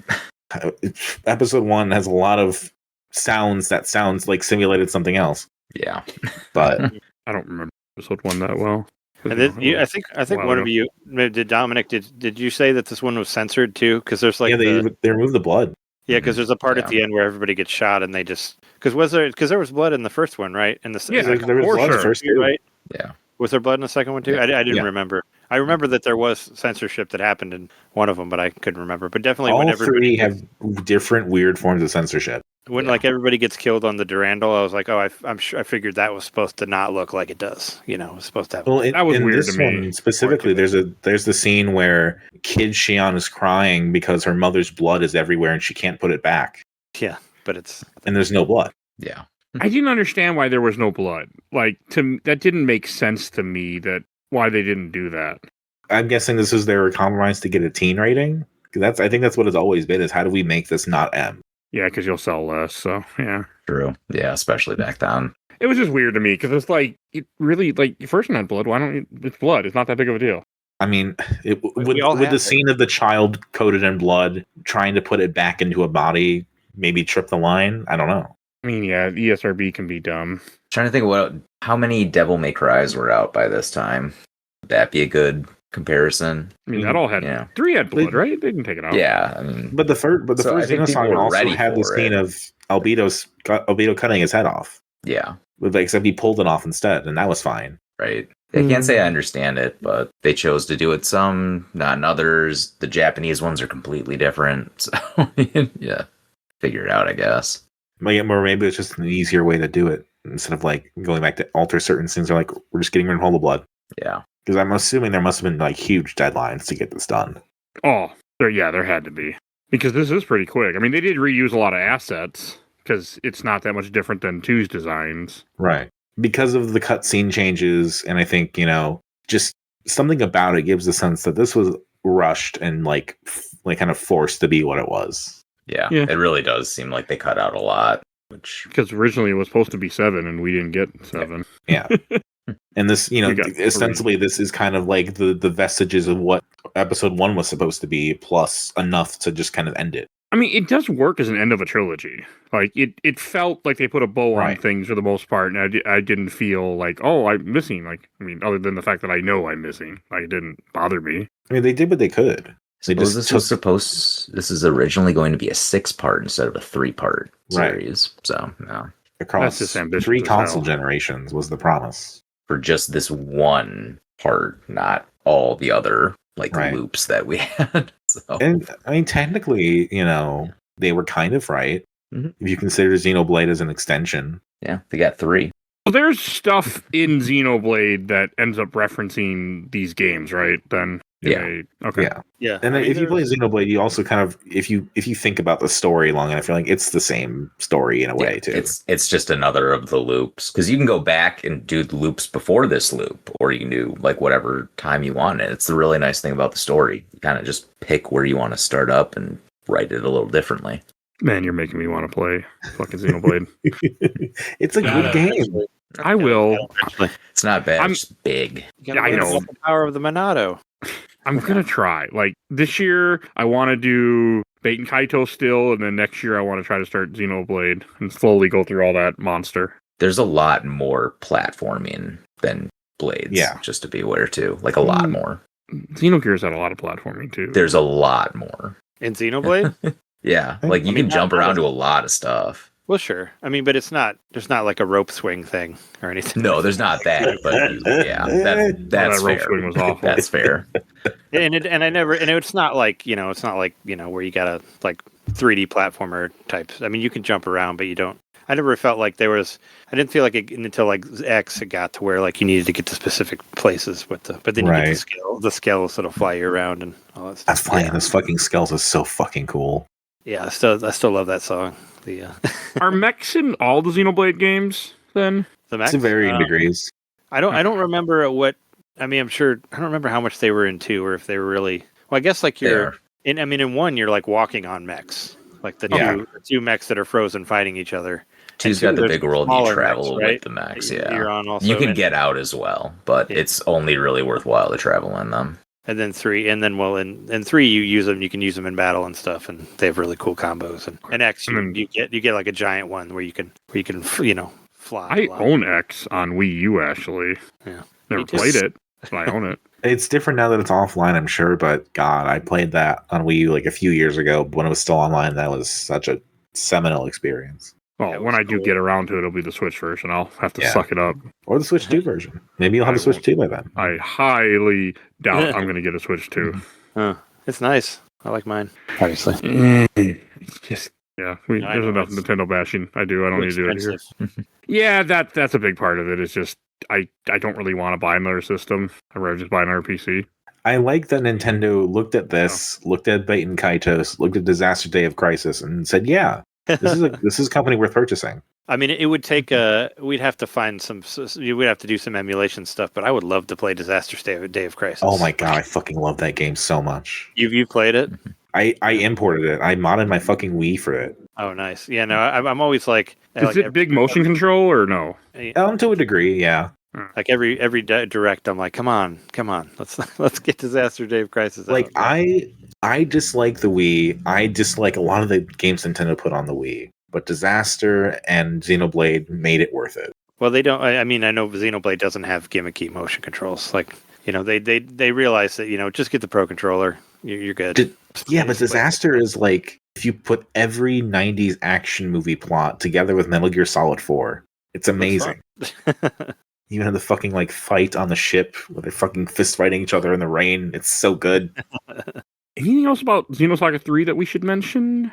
I wanted to mention as far as like gameplay moments, like I forget, I think it's in like chapter 7, the one where you kind of like there's like a conveyor belt and you kind of have to go through a bunch of levels like over and over again, and there's like a maze of rooms where you open a bunch of doors and you have to like destroy like the thing in the middle. Do you remember that part? Mm-hmm. Yeah. I thought it was really cool that all the doors stayed open so you could know like where you were going. Like this seemed like something that could be really, really fucking confusing if they didn't do that. And I felt like that was a really good like game mechanic to have in there. Because the door, once you went through the door would stay open, so you knew you already went there. And you had to go through all these different like octagon type things that were all connected to each other, and then get to the end and talk to sellers or whatever. And you can go back there and get more stuff or whatever. But I would have never been able to figure it out if the doors would close, because it's just...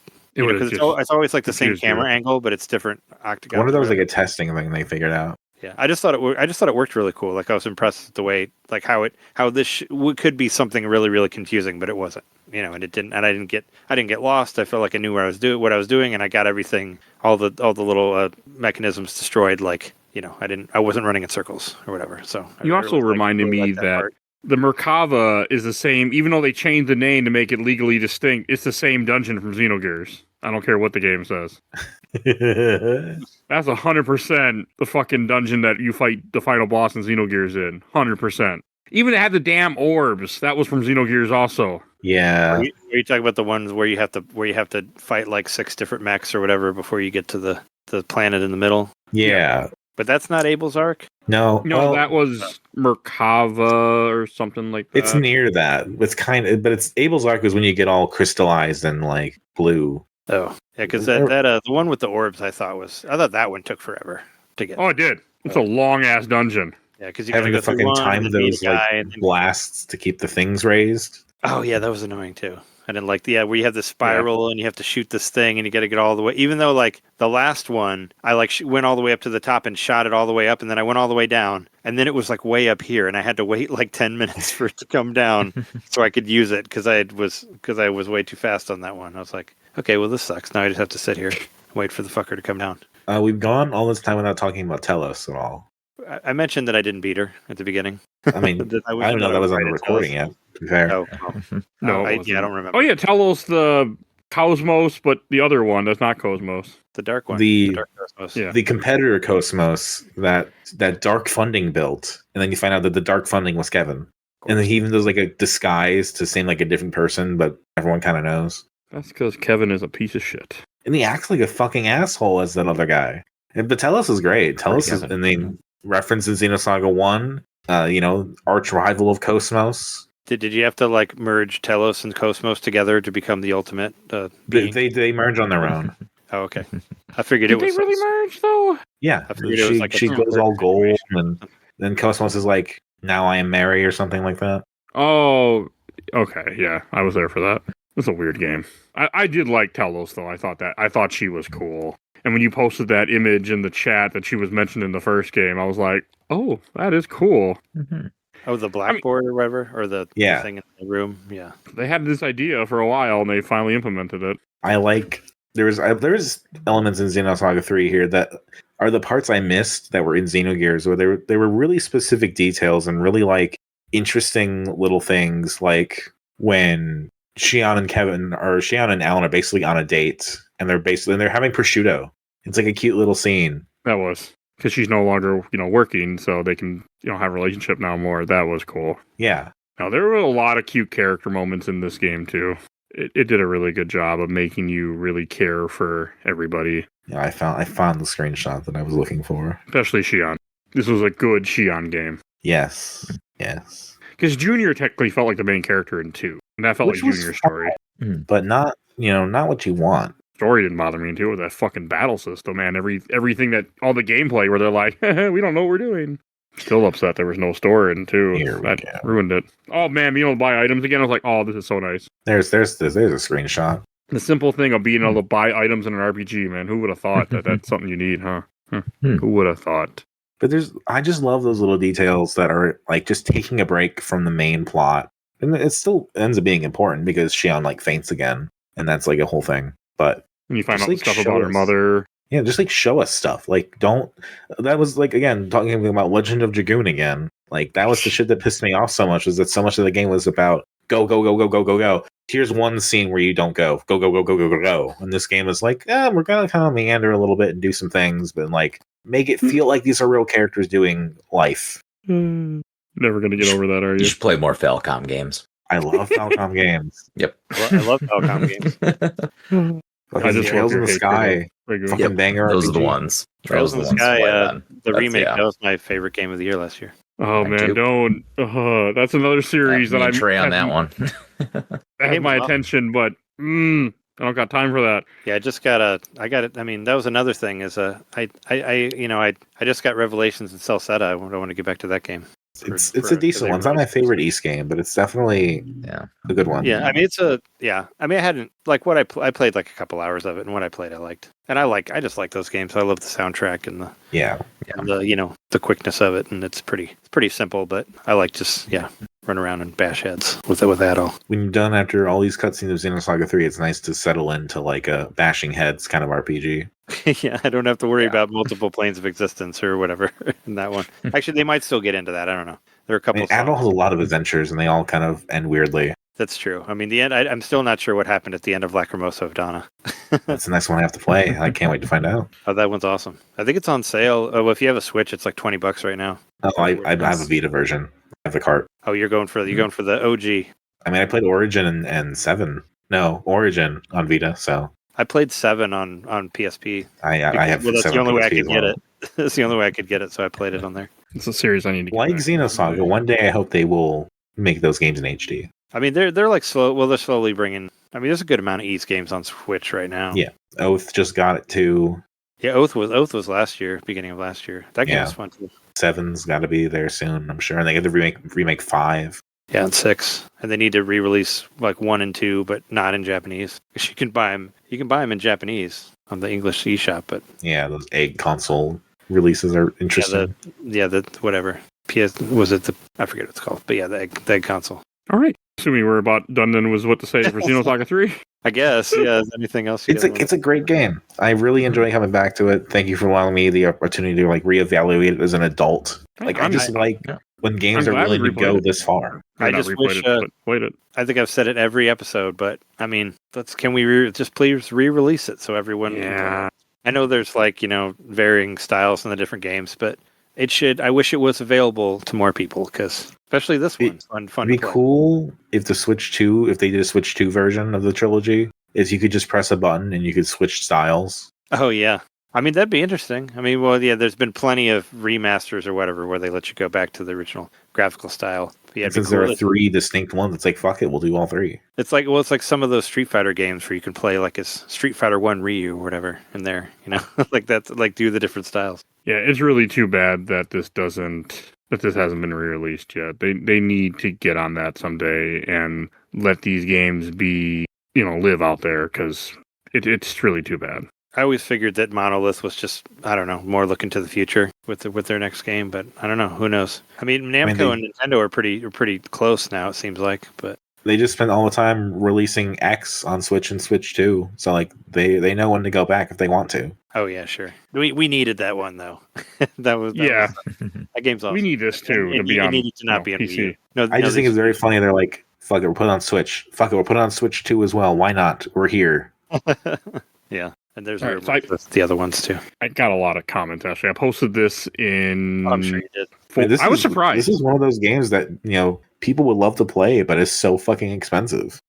Yeah, I saw that it only sold like 300,000 or something like that. 340,000, which is crazy to think about. So low. Yeah, I mean that's why it's so expensive, right? I figured. Yeah, because it didn't sell great. I mean, one sold great. That's why it's so cheap, and then diminishing returns because people were kind of like, what is this? What is this? I wonder which sold better, this or Baten Kaitos Origins. Oh, did that one not do so well? Well, that was the last Nintendo released GameCube game before Twilight Princess. Oh, was it? Yeah. Okay, that's late then. Well, because I mean, they came out the same year. They're both. Yeah, they did. 2006 games. I mean, I remember getting it. I remember getting it for like $20 at GameStop, but there were a lot of GameCube games I got for $20. I should have got more of them. But you didn't know that. I was too young and dumb. I was like, I should be buying these, and I would never do that though. I mean, I barely had that much money at the time. Buy more and keep them sealed, but I would never do that. Yeah, that takes away something, in my opinion. Like you buy a game to open it and play it, like exactly. Yeah, especially when you don't have. I don't understand people that grade their games. Like, come on. I get comic books. I get other stuff like games. I mean, you can emulate it, but then still, I don't know. I mean, back when I was in high school, I'd buy I'd buy 2 toys of everything, so I could open one and keep one sealed and all that shit. Back when I didn't have just in case for quick research, Xenosaga outsold Baten Kaitos Origins 3-1. Damn, really? Jesus, yeah, 108,000 copies. Damn, that game's got to be expensive then. I don't think it's as expensive as Xenosaga 3. I don't think anyone. Well, A, I don't think anyone cares as much. B, there is an HD remaster, so yeah. Xeno 3 is $200 right now on eBay. Yeah, it's as high as 3 for a full copy. Yeah, like a few. I don't know. Like around the time after we did Xenosaga, I went to a used game place in Champaign, and I thought they were selling it for like $300 there. Yeah, so that's just probably. I just said loose disc price. If you want to get case, it's 3. Oh, sure, yeah. That was one. I saw one in case for $300 there, but that was their price. Who knows how that measures out? But I did actually see one in the wild, and it was not cheap. And I think they were selling 2 for $60. That's expensive. 2 used to be like a good $30, $40 one for a while. Even that, I guess, with time, will get more and more expensive. Yeah, that's just. Yeah, I mean, until they re-release it someday and people can, who want to play it without doing what I do, will have their way to get it done. Because a lot of people don't want to mess with emulation because it gets harder, right. Especially like PS2 era and on. It gets more complicated, not as simple as like Super Nintendo.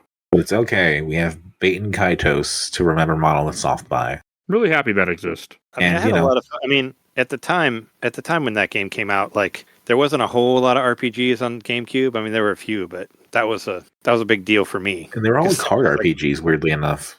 Because that was all I was playing, and when I saw that game, I was like, "Oh, that's so cool!" And yeah, like if you were into cards, Lost Kingdoms, These, Fantasy Online Episode 3. Oh, that game was awful. They were all cards. I think it was awful. I own it, and I did not ever play it. So yeah, there was a thing on GameCube with cards. They had a Yu-Gi-Oh game, of course. So that's cards. Well, that based on a card game based on a show. I don't remember what came first, but that makes sense. On the manga game first. But yeah. Anyway, yeah. Fair. Let's go to questions, comments, and memories. Yeah. So I got a ton, but first from the I watched the entire Overblood Super Replay group, where I usually always start these.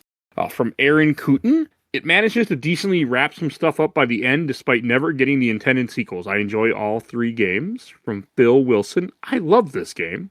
From Autumn CV here. Meaning to play these myself for years. I acquired them at some point back in high school. Watched Jamal play a bit of the first and second, but never seen any of the third. I think he finished them while deployed. Should rectify that one of these days. You should maybe not play 2, but definitely play this one. You can just watch it. You can just watch someone else play 2. That's good enough.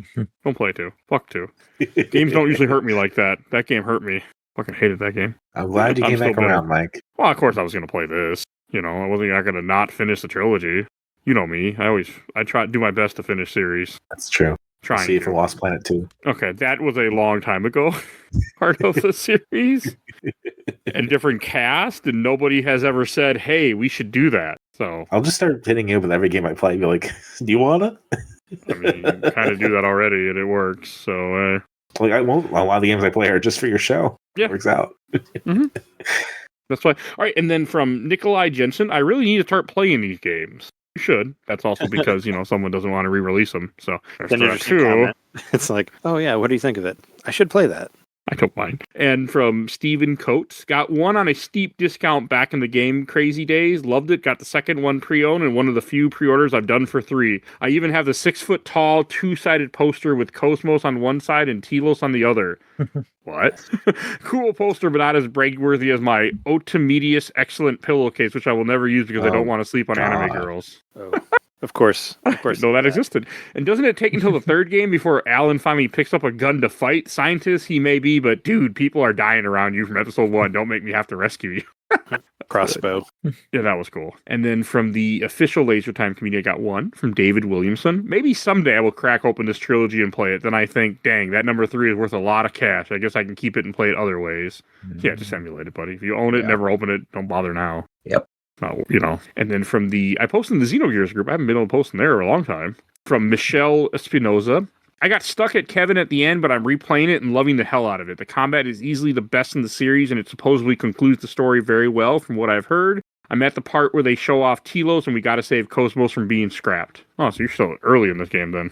That was a cool sequence too. Going to the junk scrapper and finding her. Yeah, I like that. I also like, man, this company sucks. They spent all this money. And they're like, yeah, just get rid of her. Yeah.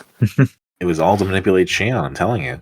It was though, wasn't it? It was awful people. And from Brad Lamb, I love Xenosaga and personally prefer the character, stat, and skill development in the first game the most. I also hate that boost changes to building from attacking versus getting attacked from game 1 to 2 and 3. Either way, though, the story and characters are amazing to me. Congrats on finishing the series. Thank you. It did feel good. Really felt good to finish the series. And from Don Maramba, it's been almost 20 years since I've beaten or even played the game. Still have my copy and guide. From Ryan Jamison, man, I'd love to do it, but I don't have copies of the 3 games and they cost a bundle now. Have fun. Well, hey, that's good news. Emulation exists.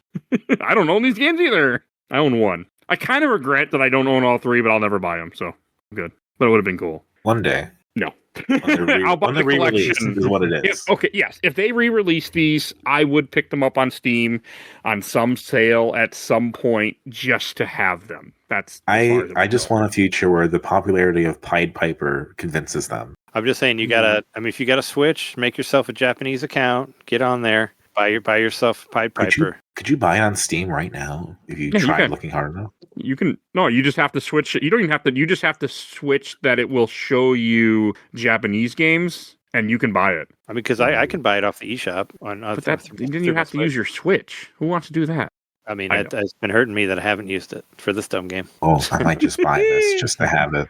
But yeah, Pied Piper is. You just have to put it that you want to buy a Japanese game, and it will pop right up. I did. And it's right there. It's right here. $15. Oh, it's on Steam too. Yeah, but I can't read Japanese, so until someone translates it somehow, I can't do anything with it. Yeah, you can just here, Mike. I'm going to buy it on your show right now. It's not like there's it's not like there's a lot of dialogue in these games or anything. You can figure it out the language.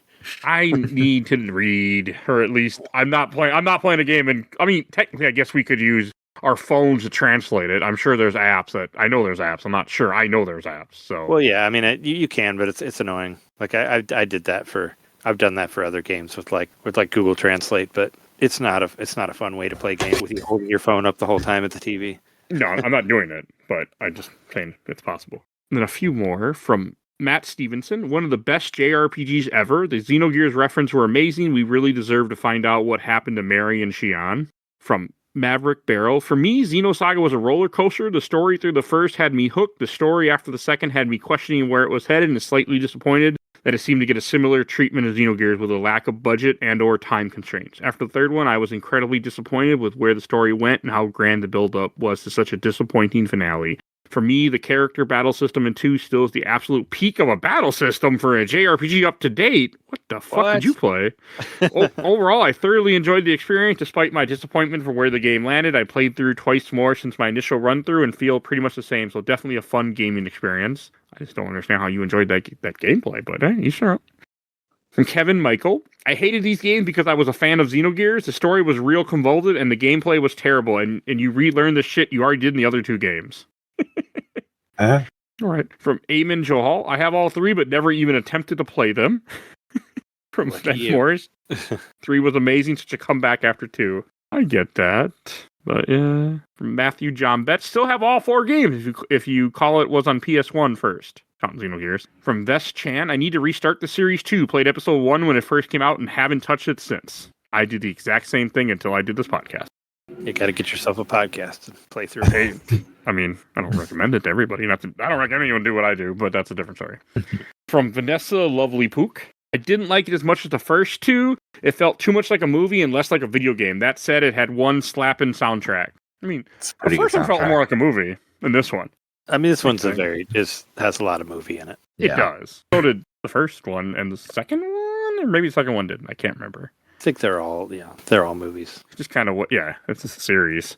If you like Metal Gear, you'll like this. Yeah. From Marco Armelio, a once in a while mandatory replay for me, along with the lore, helps from the official and unofficial sources. To patch up its fragmented production, it's sad to see how themes and writings have been toned down with the new Xeno productions, albeit they're hardly bad games themselves. Right. From Michael Sweezy, playing on Series S now. He must be emulating it. Wow. From the Swilly Patches. It's not out there, so... Xenosaga Episode 1 was the tits. Everything about it was perfect, and I don't know what happened. And Xenogears. Okay. Are we in 2011?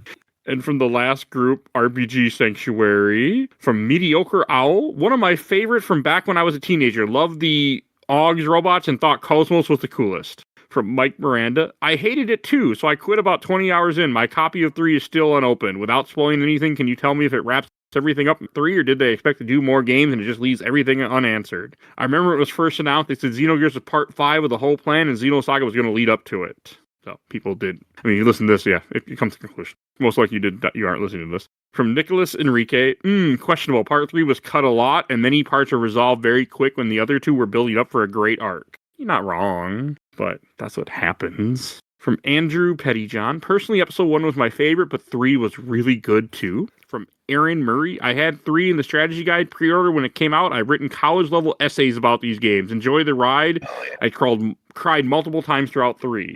Wow. I didn't, but it was cool. Getting a 3 is very sad. It's very much a tragic game. Yeah. From Jason Stairs, I wish we could have gotten 3 more of these. Yes, part 3 was easily the best in each and every way over the other 2. I loved the battle system. It was pretty fast. Honestly, I thought it was one of the top 5 best games I ever played on the PS2. That's some fucking high praise. Wow. Top 5. I don't know if I wouldn't do that, but hey, give me props. At least you didn't say 2 was a good game, so we're all right. From Robert Stewart, so sad because where I live in Canada, episode 2 and 3 were never available, and I never found them for sale anywhere. Damn. And someone else like, I'm in Alberta, I own all 3, so they came to Canada apparently. From Chris Orlando, I love 3, great story, characters, and OSTs in my personal top 5 RPGs. I mean, I can kind of see that. Not mine, but I can see it. This was a good game. For a while, this was one of my top games, or the whole trilogy really was. Except for 2, I guess, but, you know. I wonder how many people played 2 and then never went back. I'm guessing a lot. 2 sucked ass. From Steph Bells, most underrated game series ever. The characters are all relatable, deep flawed, the story is mind-bending, the world building is on the same level as the Star Wars universe, but even better. The second game is so-so gameplay-wise, but the series as a whole is a GOAT in my book. I'm just going to read a few more because I kind of want... There's a lot, so thank you everyone who did... I was surprised when people had stuff to say. From David Kovac, Xenogears and Xenosaga are top 4 RPGs in my opinion. In case of Xenosaga 3, the story gets its momentum in an epic and sad finale covered by one of the best OSTs I ever heard. Wish I could replay it. From Lucas Mercer, I'm playing this one at the moment too. I need to take a break after the second one though. I like it, but it took focus. Yeah, it took a lot of things from me too. From Michael Gothard, 1 was great, 2 suffered from asshat critics and idiots who cried about the cutscenes, 3 got back on track but suffered from the loss of sales from 2 being mid. If I had an amount of money, I would offer to publish/produce the whole saga as Tetsuya Takahashi wanted it. So we haven't talked about the soundtrack. I listened to some of it until I got annoyed. It's so fucking good. What do you mean? Oh, like just in the game? Like you muted it? No, when I grinded, the headphones came out. Oh, sure, yeah. I mean, I listened to all of it. I mean, I didn't mute it at any point. I thought it was good. It was just, I got tired of hearing, the battles music. The battle theme against Telos that you're coming up to is very, very good. I did listen to music most of this game. I did play with headphones. It was just sometimes I would disconnect them when I just didn't feel like, when I was just battling forever. There was a lot of that. That's when the headphones came out. Otherwise, headphones were in almost this entire game. So I mean, that's what you got to do while you're editing is grind. It's pretty. You need something kind of mindless. You just watch. I mean, if you want mindless, you just watch reality TV while you edit. Yeah, I've done that. It's like I got through a lot of Pawn Stars. I can't. I mean, well, I don't know. I can't. I would have to turn the subtitles on, and I can't read and listen at the same time. It'll either be one or the other. Oh, I can do. That's how I watch TV when I edit. I read. Because one brain somehow reads and then the other brain listens. I don't know, but it works. Sure. All right, then we should give away a code. Let me see what my next code is. Okay, next code is Commandos Behind Enemy Lines. I own it. I forget what it is. The code, this is for Steam. The code is 9GATMNFW8RQR63Z. That is your Steam code for Commandos Behind Enemy Lines. Have fun, someone. Sounds like a strategy game. I think it's a shooter. I don't really know. I feel like the Commando series has been around for a while. Yeah. I don't know much about it. I have it, so. And who is the guest character joining me? We have Isaiah, formerly featured on Xenogears, Xenosaga Episode 1, Lord of the Rings, Lego Lord of the Rings, and Lego Hobbit. And really? The Star Wars Fallen series. Oh, yeah. I need to make more of those so I can talk about them. Definitely. Well, the third one's supposed to come out eventually. That's the key word, though. But yes. Yep. And unfortunately, you had to miss the main recording, but I'm glad we still got to work you in here. So, Absolutely. What is your history with Xenosaga 3? Well, I mean, obviously, I was always interested in the Xenosaga series because Xenogears is one of my favorite games. It's probably the game I play the most. Whenever I just need to go back and play just a solid JRPG. So we all know my thoughts on Xenosaga 1 as expressed during that podcast. Xenosaga 2, unfortunately, I wasn't able to be here, but I'm pretty sure my sentiments echo that of everybody else, that it was kind of the weakest entry in the series. Xenosaga 3 took that and flipped it on its head and went out, like, if Xenosaga 2 was a whimper, Xenosaga 3 was the big bang. Oh, yeah. Like music, storytelling, graphics. They even revamped the combat system and just made it feel like a solid JRPG. Like, I agree with everything you just said. Like, literally, it's like even the emotional depth of the character of the voice acting, that finally returned. So, like in a nutshell, Xenosaga 3 was the chef's kiss of the series. And they made information much more accessible. You had the codex or whatever it was in Xenosaga 1. That comes back, but even better in Xenosaga 3. So, the high level surface view of what Xenosaga 3 is, definitely the strongest in the series. Doesn't top Xenogears, but it's definitely the strongest in the series. That's because you can't top perfection. You really can't. It's an imperfect diamond that is just perfect when you look at Xenogears. I think a lot of the change in direction going into Xenosaga 3 is that Takahashi, he was involved. Obviously, it's his baby, but it was directed by a different individual. The primary writing was done by a different individual. And so, he had his influence, but it wasn't him doing the legwork. You know what I mean? Yeah. Like at the end of the day, I think Takahashi's always had a problem of being too ambitious for what he wants. We saw that in Xenogears. We see that in Xenosaga, because he originally planned 6 games. They greenlit him for 6, and then they pulled the rug out and said, "Okay, you're getting 3." So, but the only gripe I have with the game, though, to be honest, is it suffers from a lot of what Xenogears suffers, in that if you don't have, I don't want to say expert level knowledge, but at least base level knowledge of certain tropes and certain mythologies, certain individuals throughout history, different ways of thinking, you kind of get lost. and you don't see the forest for the trees. Does that make sense? No, it does. It's definitely confusing. Like the fact that Mary Magdalene is essentially a character in this game. Right, exactly. But I mean, Takahashi's always pulled stuff from religion, from psychology, and he's kind of always worked that into his own world. And so the fact that he did that was actually pretty cool. Like, especially when you go and look at how well he references ancient alchemy into it and the beliefs that ancient alchemy had, and kind of worked that into its own little side story of it. You know, when you're looking at Albedo, Rubedo, and Negrito. Yeah, I mean, it was coherent enough. I mean, it's a little confusing, but oh yeah, it was still. I had a fun time, even though I didn't. Oh, I definitely had a fun time. Understand everything. It's one of those things that I'm gonna have to replay the entire series again, like just straight through, finish 1, slog through 2 as much as I don't want to, and then go back into 3 with the intent of picking up on the subtle cues, because that's what I had to do with Xenogears. Like Xenogears, you don't learn everything on the first playthrough. You don't even learn everything on the second playthrough.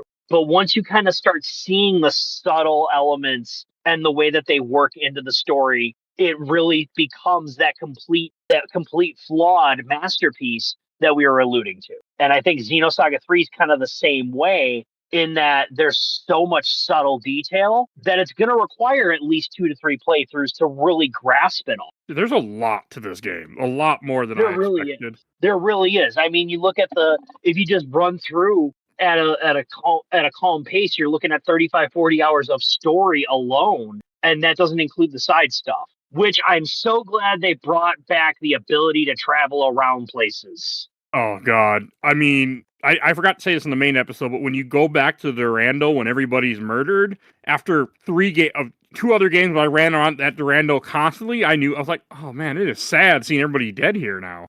Right.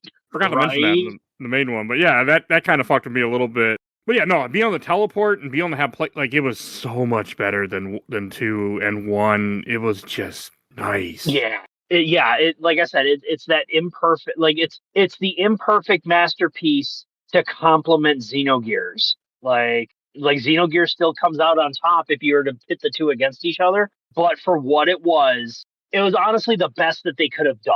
Let's be honest. The best they could have done with being put onto a truncated timetable. Especially because you had game 1, ask a ton of questions, don't give a ton of answers. Game 2, ask a ton more questions, don't give a ton of answers. Game 3 finally dumps all those answers on you. You mean J.J. Abrams made the first 2 games and then left for the third one? Okay. Right, exactly. So, yeah, it's I'm so glad I did finally get a chance to play it. The only issue that I do have is that, the average gamer usually won't stumble on it because it's so hard to find. Unless you know what you're looking for, and then you have to have the money to spend on it. Because if I'm not mistaken, it's going almost $300 for a used copy. Yeah, complete in box. Yeah, it's ridiculous how much this game is. And we complained about it in the main episode too, like how they never re-released it. It's on the PS2 and period. That's it. Right. I mean, and that's Namco for you. Like, I don't think the fact that the game only sold 370,000 copies. And so when you kind of look at the overall sales of Xenosaga 1, 2, and 3, I mean, that's what number one, that's what makes it so hard to find, 370,000 copies total. Not a lot. Number 2, that it didn't sell a lot. So why is Namco, I don't think, wants to put forth the energy to really remaster it or even just port it to newer consoles, sadly. Yeah, it doesn't seem worth it to them. And I get it. Still sucks, but I get it. Yeah. It's like, in this day and age, like, just re-release stuff. People will enjoy it. Exactly. I mean, we've been clamoring for a Xenogears re-release. Not even a remaster. Not even an HD upscale. Just a re-release on the PS5 or PS4. Because, they made it available for the PS3 and PSP, but where I can't access the copy I purchased. Nope. Give me access to it and I'll be the happiest kid on earth. Yeah, it sucks that it's another one of those things that just isn't around like it should be. And that was something that really dawned on me playing through this, because I haven't heard a lot of people talk about Xenosaga 3 ever, or this series in general, and 2 sucked ass. But then playing this one, I'm like, this is really good. Right, exactly. And it was definitely a redemption in my end. Like, we all talk about how Xenoblade Chronicles is just phenomenal. I mean, I haven't personally played it. Me either. I've been told I really should. But everybody talks about how Xenoblade Chronicles is just amazing. And, I'm glad that Takahashi finally got his ducks in a row and can put out great games through Monolith. But like when you look at his track record of being too ambitious, it finally paid off, but that's because somebody else took the helm with his support. So okay, he wasn't directly involved in it as much then. Oh no, he was there. He was part of the writing team, but there was a different writer and a different director. Because typically he would write, direct, and produce. So with this one, he was a minor writer and a primary producer. So he only wore 2 hats instead of 4.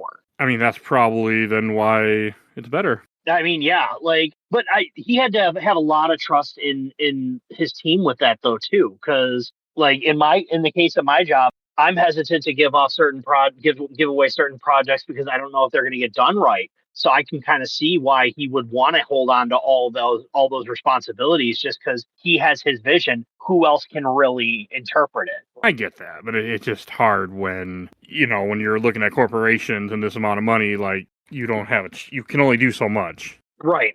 Yeah. I mean, and that's what it all boils down to. Especially in that era where games were just coming out left and right for the PS2, money was the ultimate driving factor. So, I mean, it was the ultimate driving factor with Xenogears as well. They wanted Squaresoft wanted to cut it at the end of disc 1, and Takahashi was like, "No, the story's not complete." So, and I would have been pissed. But yeah, it wouldn't have been as good. I have no problem with this 2 in Xenogears. Sure, it's not what we could have gotten, but it is what we got, and it's fine. Exactly, it's fine. And the same, that can translate over to Xenosaga 3, where, yeah, everything was kind of all mashed into one game, but it's fine.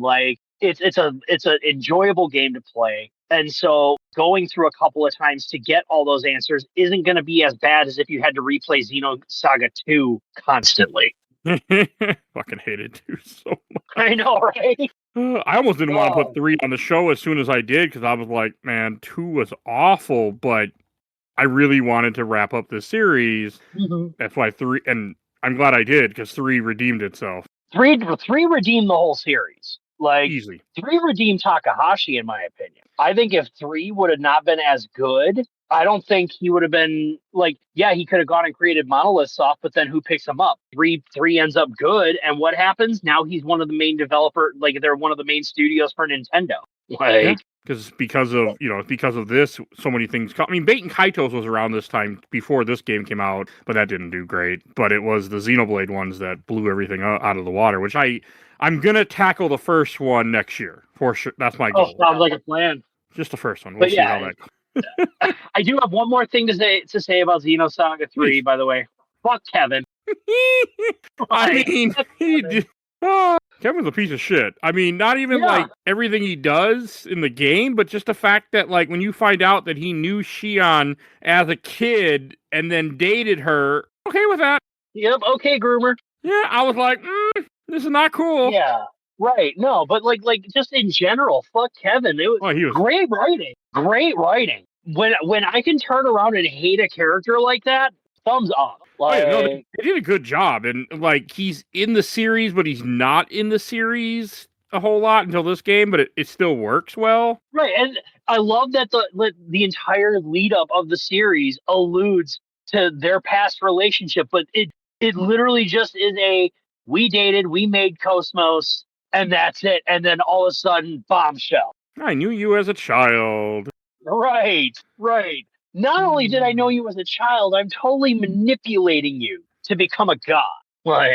And I'm friends with your father. Yeah. Yeah, there were a lot of issues. I was like, I don't like this. Right. Right. But I mean, again, that's also one of the things I do love about the Xeno series in general is that it's very adult oriented. It is definitely not for kids. So anyone listening, if you're thinking about letting your kids play this game, wait till they get a little bit older, can handle more mature concepts. Even especially in Xenogears, some of the mature concepts that Takahashi likes to whip out, they don't play around. No. I mean, Xenogears, I think it's a little harder. You have to kind of you could miss it. This game's a little more obvious. Yeah. Yeah. I think that I think that definitely helped too, because it really kind of helped. It became a driving portion of the story as opposed to background information that just made the whole picture complete. Did you catch the one part where you pretty much fight Omega Weltall? Yeah. I mean, there were a lot of throwbacks to Xenosaga or to Xenogears in general. It was great. It was. I mean, you have Abel, who looks almost exactly like Faye. Yep. Like, I was like, that's Faye. Yup. And I love how they kind of really just pulled no punches when it came to the animas being linked to the ESs. Like, that's a direct pull from Xenogears and the oh yeah, the anima relics at the end that Yep. Forgot about that. Yep, that powered the Omni Gears. So I mean, also not to mention just like these are the first cool mechs of like I didn't really care for, even though they're the same mechs in 2, I didn't care for them, but this game actually really made me like the mechs again. Well, and it made the mech combat better. Like it actually made the mechs feel powerful. And I didn't mind Xenosaga 1, right. Xenosaga 1, the mechs didn't really feel that powerful. No. Xenosaga 2, kind of the same thing, but I think a lot of that is just the consequence of the fucked up battle system. Xenosaga 3, they're like, okay, these things are supposed to be super powerful. Let's make them feel super powerful. And I do like how they just revamped combat in general. Oh, they made it so much better. The break meter is here, but it's not as stupid as it is in 2 with button combinations. Yeah, it wasn't break zone. It wasn't break zones. Way better, way more effective. You didn't have to sit there and deal with combo inputs for your basic attacks. So just all around, so much better. The skills, you didn't have to like not equip them like I did. Like you could actually, they were easy to tell. Like they were just there. And man, I ended up grinding a ton in this game because I was just having fun with the battle system. Yeah, I didn't do a whole lot of grinding. That's because you know me, I like a challenge, so I didn't do a whole lot of grinding. It definitely made the end game a lot tougher, but you get there. Were you able to finish it in time? Barely. I finished it Friday night. Okay, so yeah, right, not long before we recorded the main. No, not long. I was like, okay, I didn't finish Xenosaga 1 before that got done. I had Xenosaga 2 finished, but that one's not hard to finish on paper. You just got to have the mental fortitude. I was like, I'm making sure Xenosaga 3 is finished. I beat Xenosaga 3 Friday night also because I was behind on schedule. Yeah. So. But yeah, it's like just hands down, it was a great game to play over. I know you do the shelf stacker box. It doesn't go on the shelf just because then 1 and 2 would have to go up there, but it definitely goes in the stack. Okay. Like it goes in the stack right below the copy of Xenosaga 2 that has the innards ripped out or the outer shell ripped out, so you can't tell it's Xenosaga 2 just because you kind of want to keep it all together. I get it. But I just really wish this was re-released for people to experience it because I do such too. a good RPG and nobody like you well know I'm a lover of Xenogears and nobody really talked about this game back then. I mean, nobody really did. 06, right? but... Like we saw Xenosaga. Like I remember seeing it when you first picked up Xenosaga 1, and it's like, okay, is this related to Xenogears? Kinda. All right. And then we like had problems with it and just never picked it up again up until the podcast. Yeah, no, that was my first time beating it. Yeah, same. Because like you could tell Takahashi's influence was there, but it wasn't the same. There was just so much different. This almost feels a lot closer to Xenogears than it should in a way. This did, yes. It definitely had Xenogears DNA. Like Mai, for example, or May, whatever her name was. I mean, that was just Maria from Xenogears. Yeah, pretty much. Like, and then you even had the Timu wave existence. Like, this definitely had, like you said, it had the DNA of Xenogears built right into it, and it wasn't afraid to show it at this point. So. No, and that's why I fell in love with it. Like, I beat this game in a little over a week. Right, and yeah, it's great. It's great for that kind of quick week-long slog of I want to play a game that has a good story. It just sucks that it comes off the back end of Xenogears 2 or Xenosaga 2. Yeah, I wish it was Xenogears 2. I know, right? So do I. But like, yeah, it comes off the back end of Xenosaga 2, and then there's also that 6-part Japanese port like mini series that you have to watch. So Are you talking about Missing Year? yeah, We actually there's an episode about that on here too. We forgot to Yeah, mention I it in know. the main episode. That it's well, see, weird. now it's making it into this podcast. So yeah, it's definitely weird. It's definitely weird, and that's really all I can say about it. Because again, there's just so much. It almost brings in more questions that need answers. Yeah, because the Missing Year is where you get introduced to Doctus and how they met her, which is never explained in the main game. Right, exactly. Which is weird that it was never once talked about, but it is what it is. It's I what know it it's in the is. files. Yeah, it's like I hate when they do that when they bring in supplemental materials. Like take the Matrix for instance. When you have to watch one movie, then you have to watch the Animatrix, and then play Enter the Matrix, and then you can go into the next movie, and it's like, come on. Yeah, I mean it's a clever idea on paper, but it doesn't always work. And It really doesn't, especially because certain medias will eventually go away. Like if I wanted to take my son through a proper timeline of the Matrix, trying to find the Animatrix, I would have to probably buy it on Amazon or something. yeah, it's still around. It's still around, but it's not like it's prominently there. It's not like I can just pull out 3 DVDs of the Matrix and they all flow together like that. Well, you don't need to. You just show them the first one. You go, that's it. They never made another one. You're good to go. Right. They definitely didn't make a 4th one. I've never seen the 4th one yet because I just didn't like 3, so I just didn't bother. The 4th one it's okay. It's if you want, I'll spoil it for you. Not for this. Trinity's the one. I personally care, but I don't want to put it in here because it's not. Yeah. No, I just don't. I mean, the first movie's fucking great, and after that, I'm kind of like, oh yeah. I mean, the second one was pretty solid too, but it's okay. But yeah. So, but yeah, like I said, those are my thoughts on Xenosaga 3. Once again, in a nutshell, great game. Sucks that its predecessor, it sucks that its prequel was such shit, but yeah, it redeems the series for sure. It does. It's a very nice wrap up to the series with a damn bow. Oh yeah, this was an amazing game. Yeah, for all the senses that are involved, because it's visually appealing, it sounds great, it plays great. So yeah, they got everything right for a change. Mm-hmm. For a change. After their overcorrection to 2, they got it right. Yeah, I definitely think 2 was an overcorrection because 1 was a solid foundation. You just got to make some tweaks and it becomes great. 1 was a good game. 2 was the wrong tweaking. And anytime someone says, hey, let's take away items or the item shop in an RPG, you go, no, bad. Bad direction. Right. You slap their hand and direct them to the janitor's closet and tell them that's their new office. Oh, because RPGs need that. Right. JRPGs need that. Oh, yeah. You could almost get away with not having that kind of stuff in an American RPG, but you at least need to make the items abundant then. Yeah, and they weren't. I mean, I used so many items in this game, too. Like, ridiculous amounts of items. Yeah, that is one thing I will say to anybody listening who likes to hoard items in games. You're not going to do that in this one. No, you don't have a choice. Yeah, you don't have a choice. So get over your anxiety of needing them. Get over your anxiety of needing that healing potion for later. You're going to need it. Since I can buy everything, I just bought all the stuff I could buy. I just used all the stuff I could buy, and I'm like, go buy more, which is what I did. Exactly. There were battles where I used like 30 healing items and some of those mech battles. It was a bit crazy sometimes. Yeah. But in my opinion, that was the right difficulty level. It didn't feel. There was never a battle, and like I said, I really didn't grind.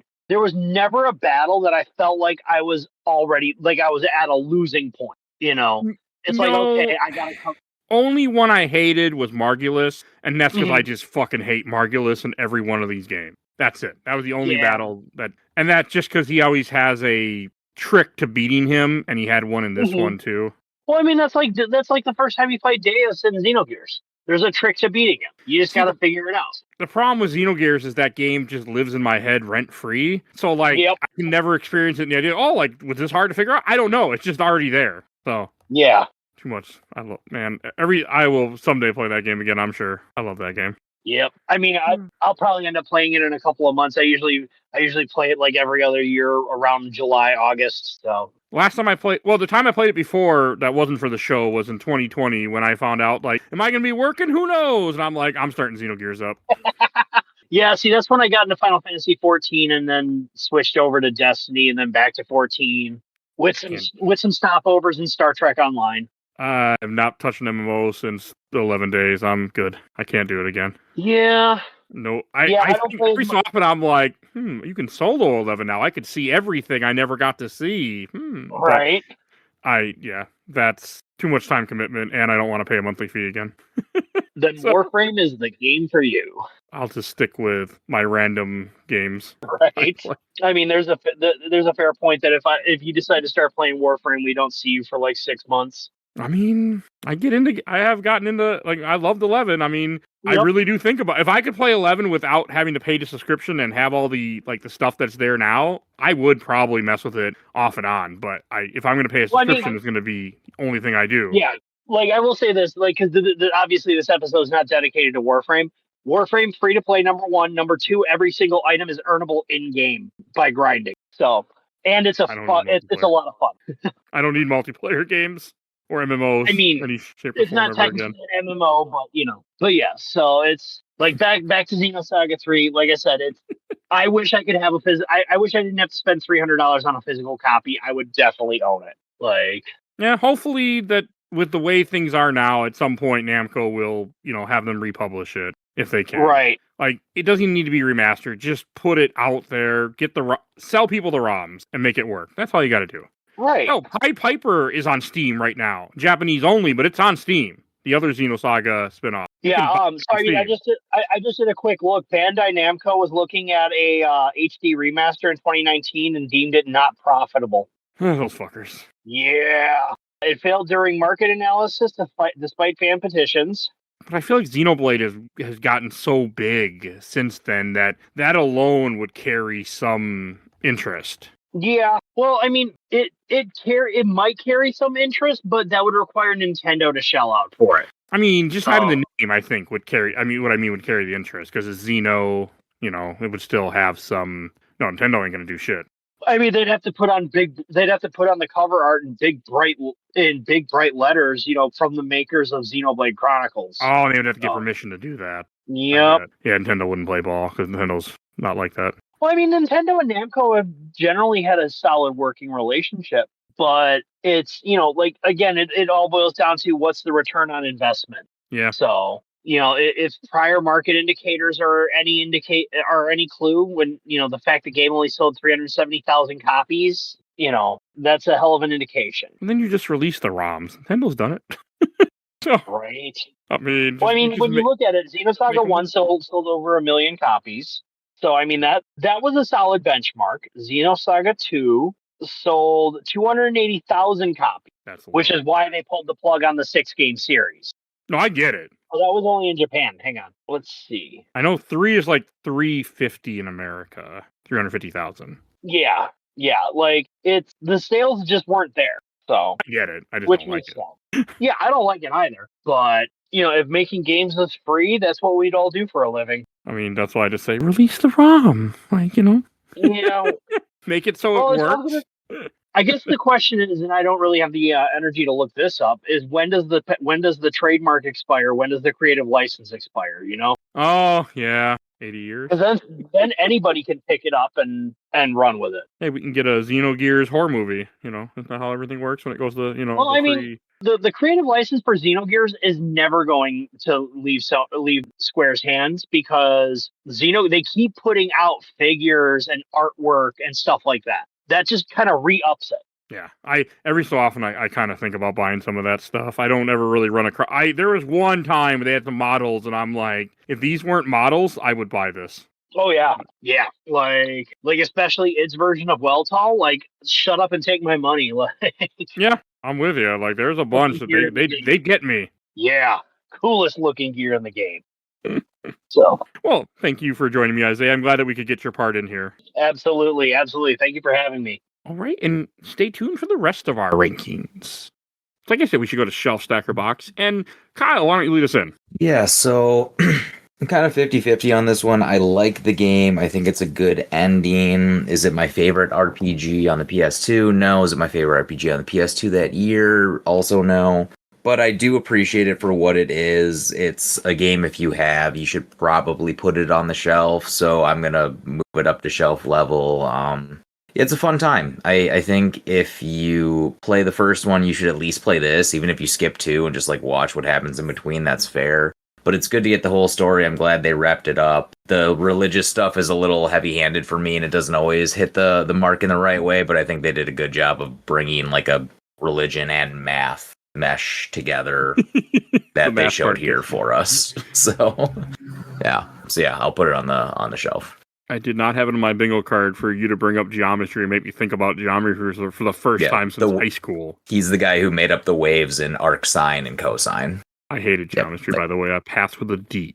I like geometry. I studied math in college, so I hate math. Like, I mean, I can do math now, but like geometry was like I can do up the algebra, but geometry was where I was like, okay, fuck math. Like, I'm done.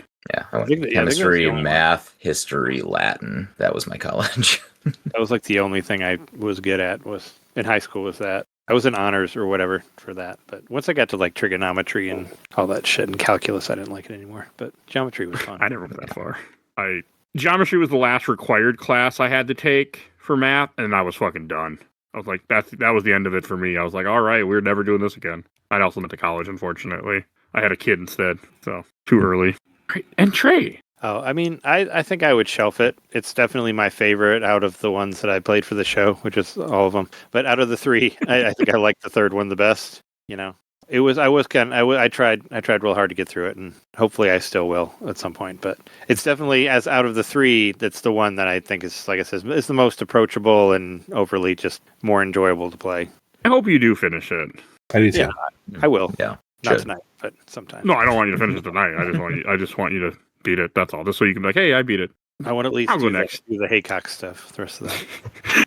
I'm going to put this on the shelf. I had a great time with this game. This was a really good RPG, and I needed this. Like, I needed just a good ass RPG to suck me in it, and it did. Even though I just played a great RPG recently, but I need another one.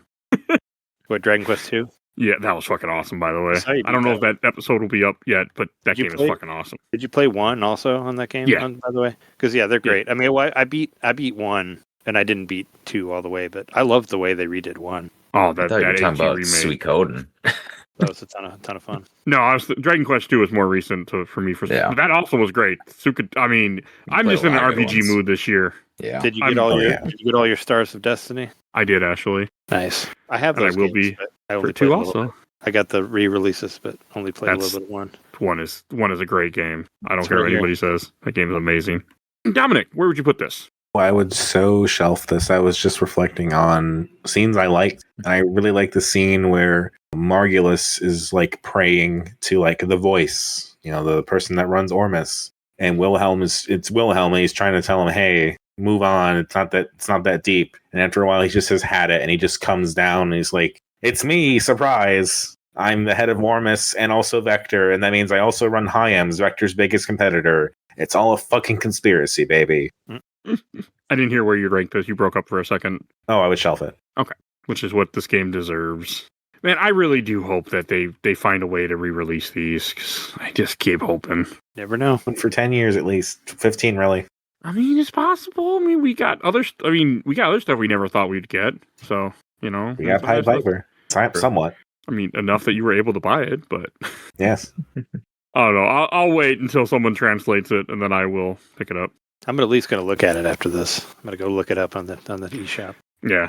And hey, on Steam, you don't have to get a Japanese account. You just click a button and switch it. That's all. I love them to do that. Easy. All right, then we should enter what we're talking about next week.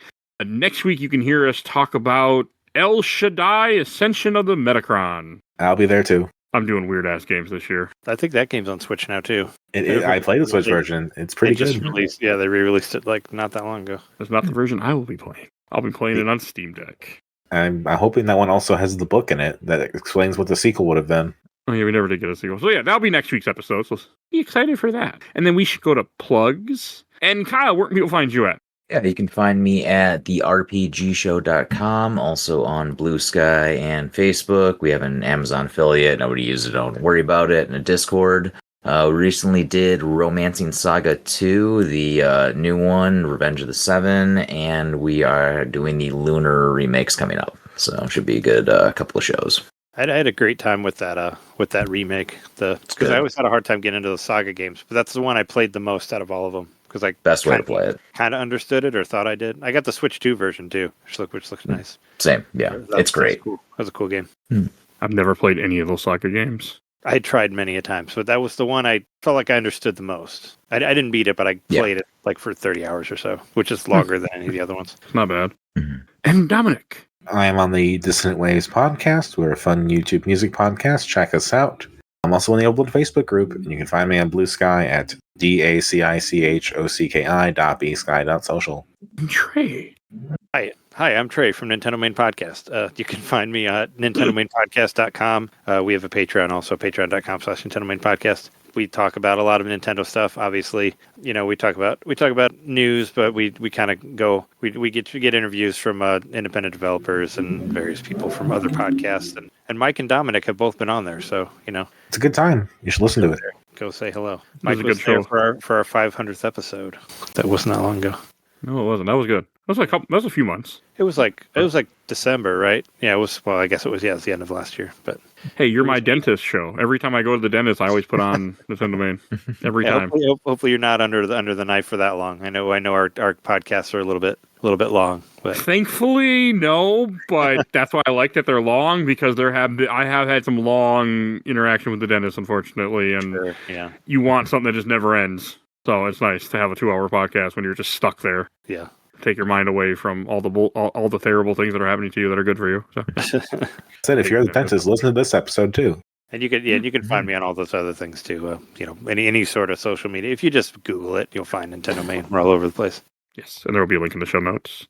And if you enjoyed this episode, there are over 1,000 episodes of this podcast. We do movies, TV shows, video games, comics, all sorts of content. You can find our giant catalog on Podbean, so check that out. You also see the other Xeno stuff will be in the show notes, so if you randomly listening to this and you're like, oh, hey, I want to hear the other stuff, click a little link you can click and it'll be right there for you.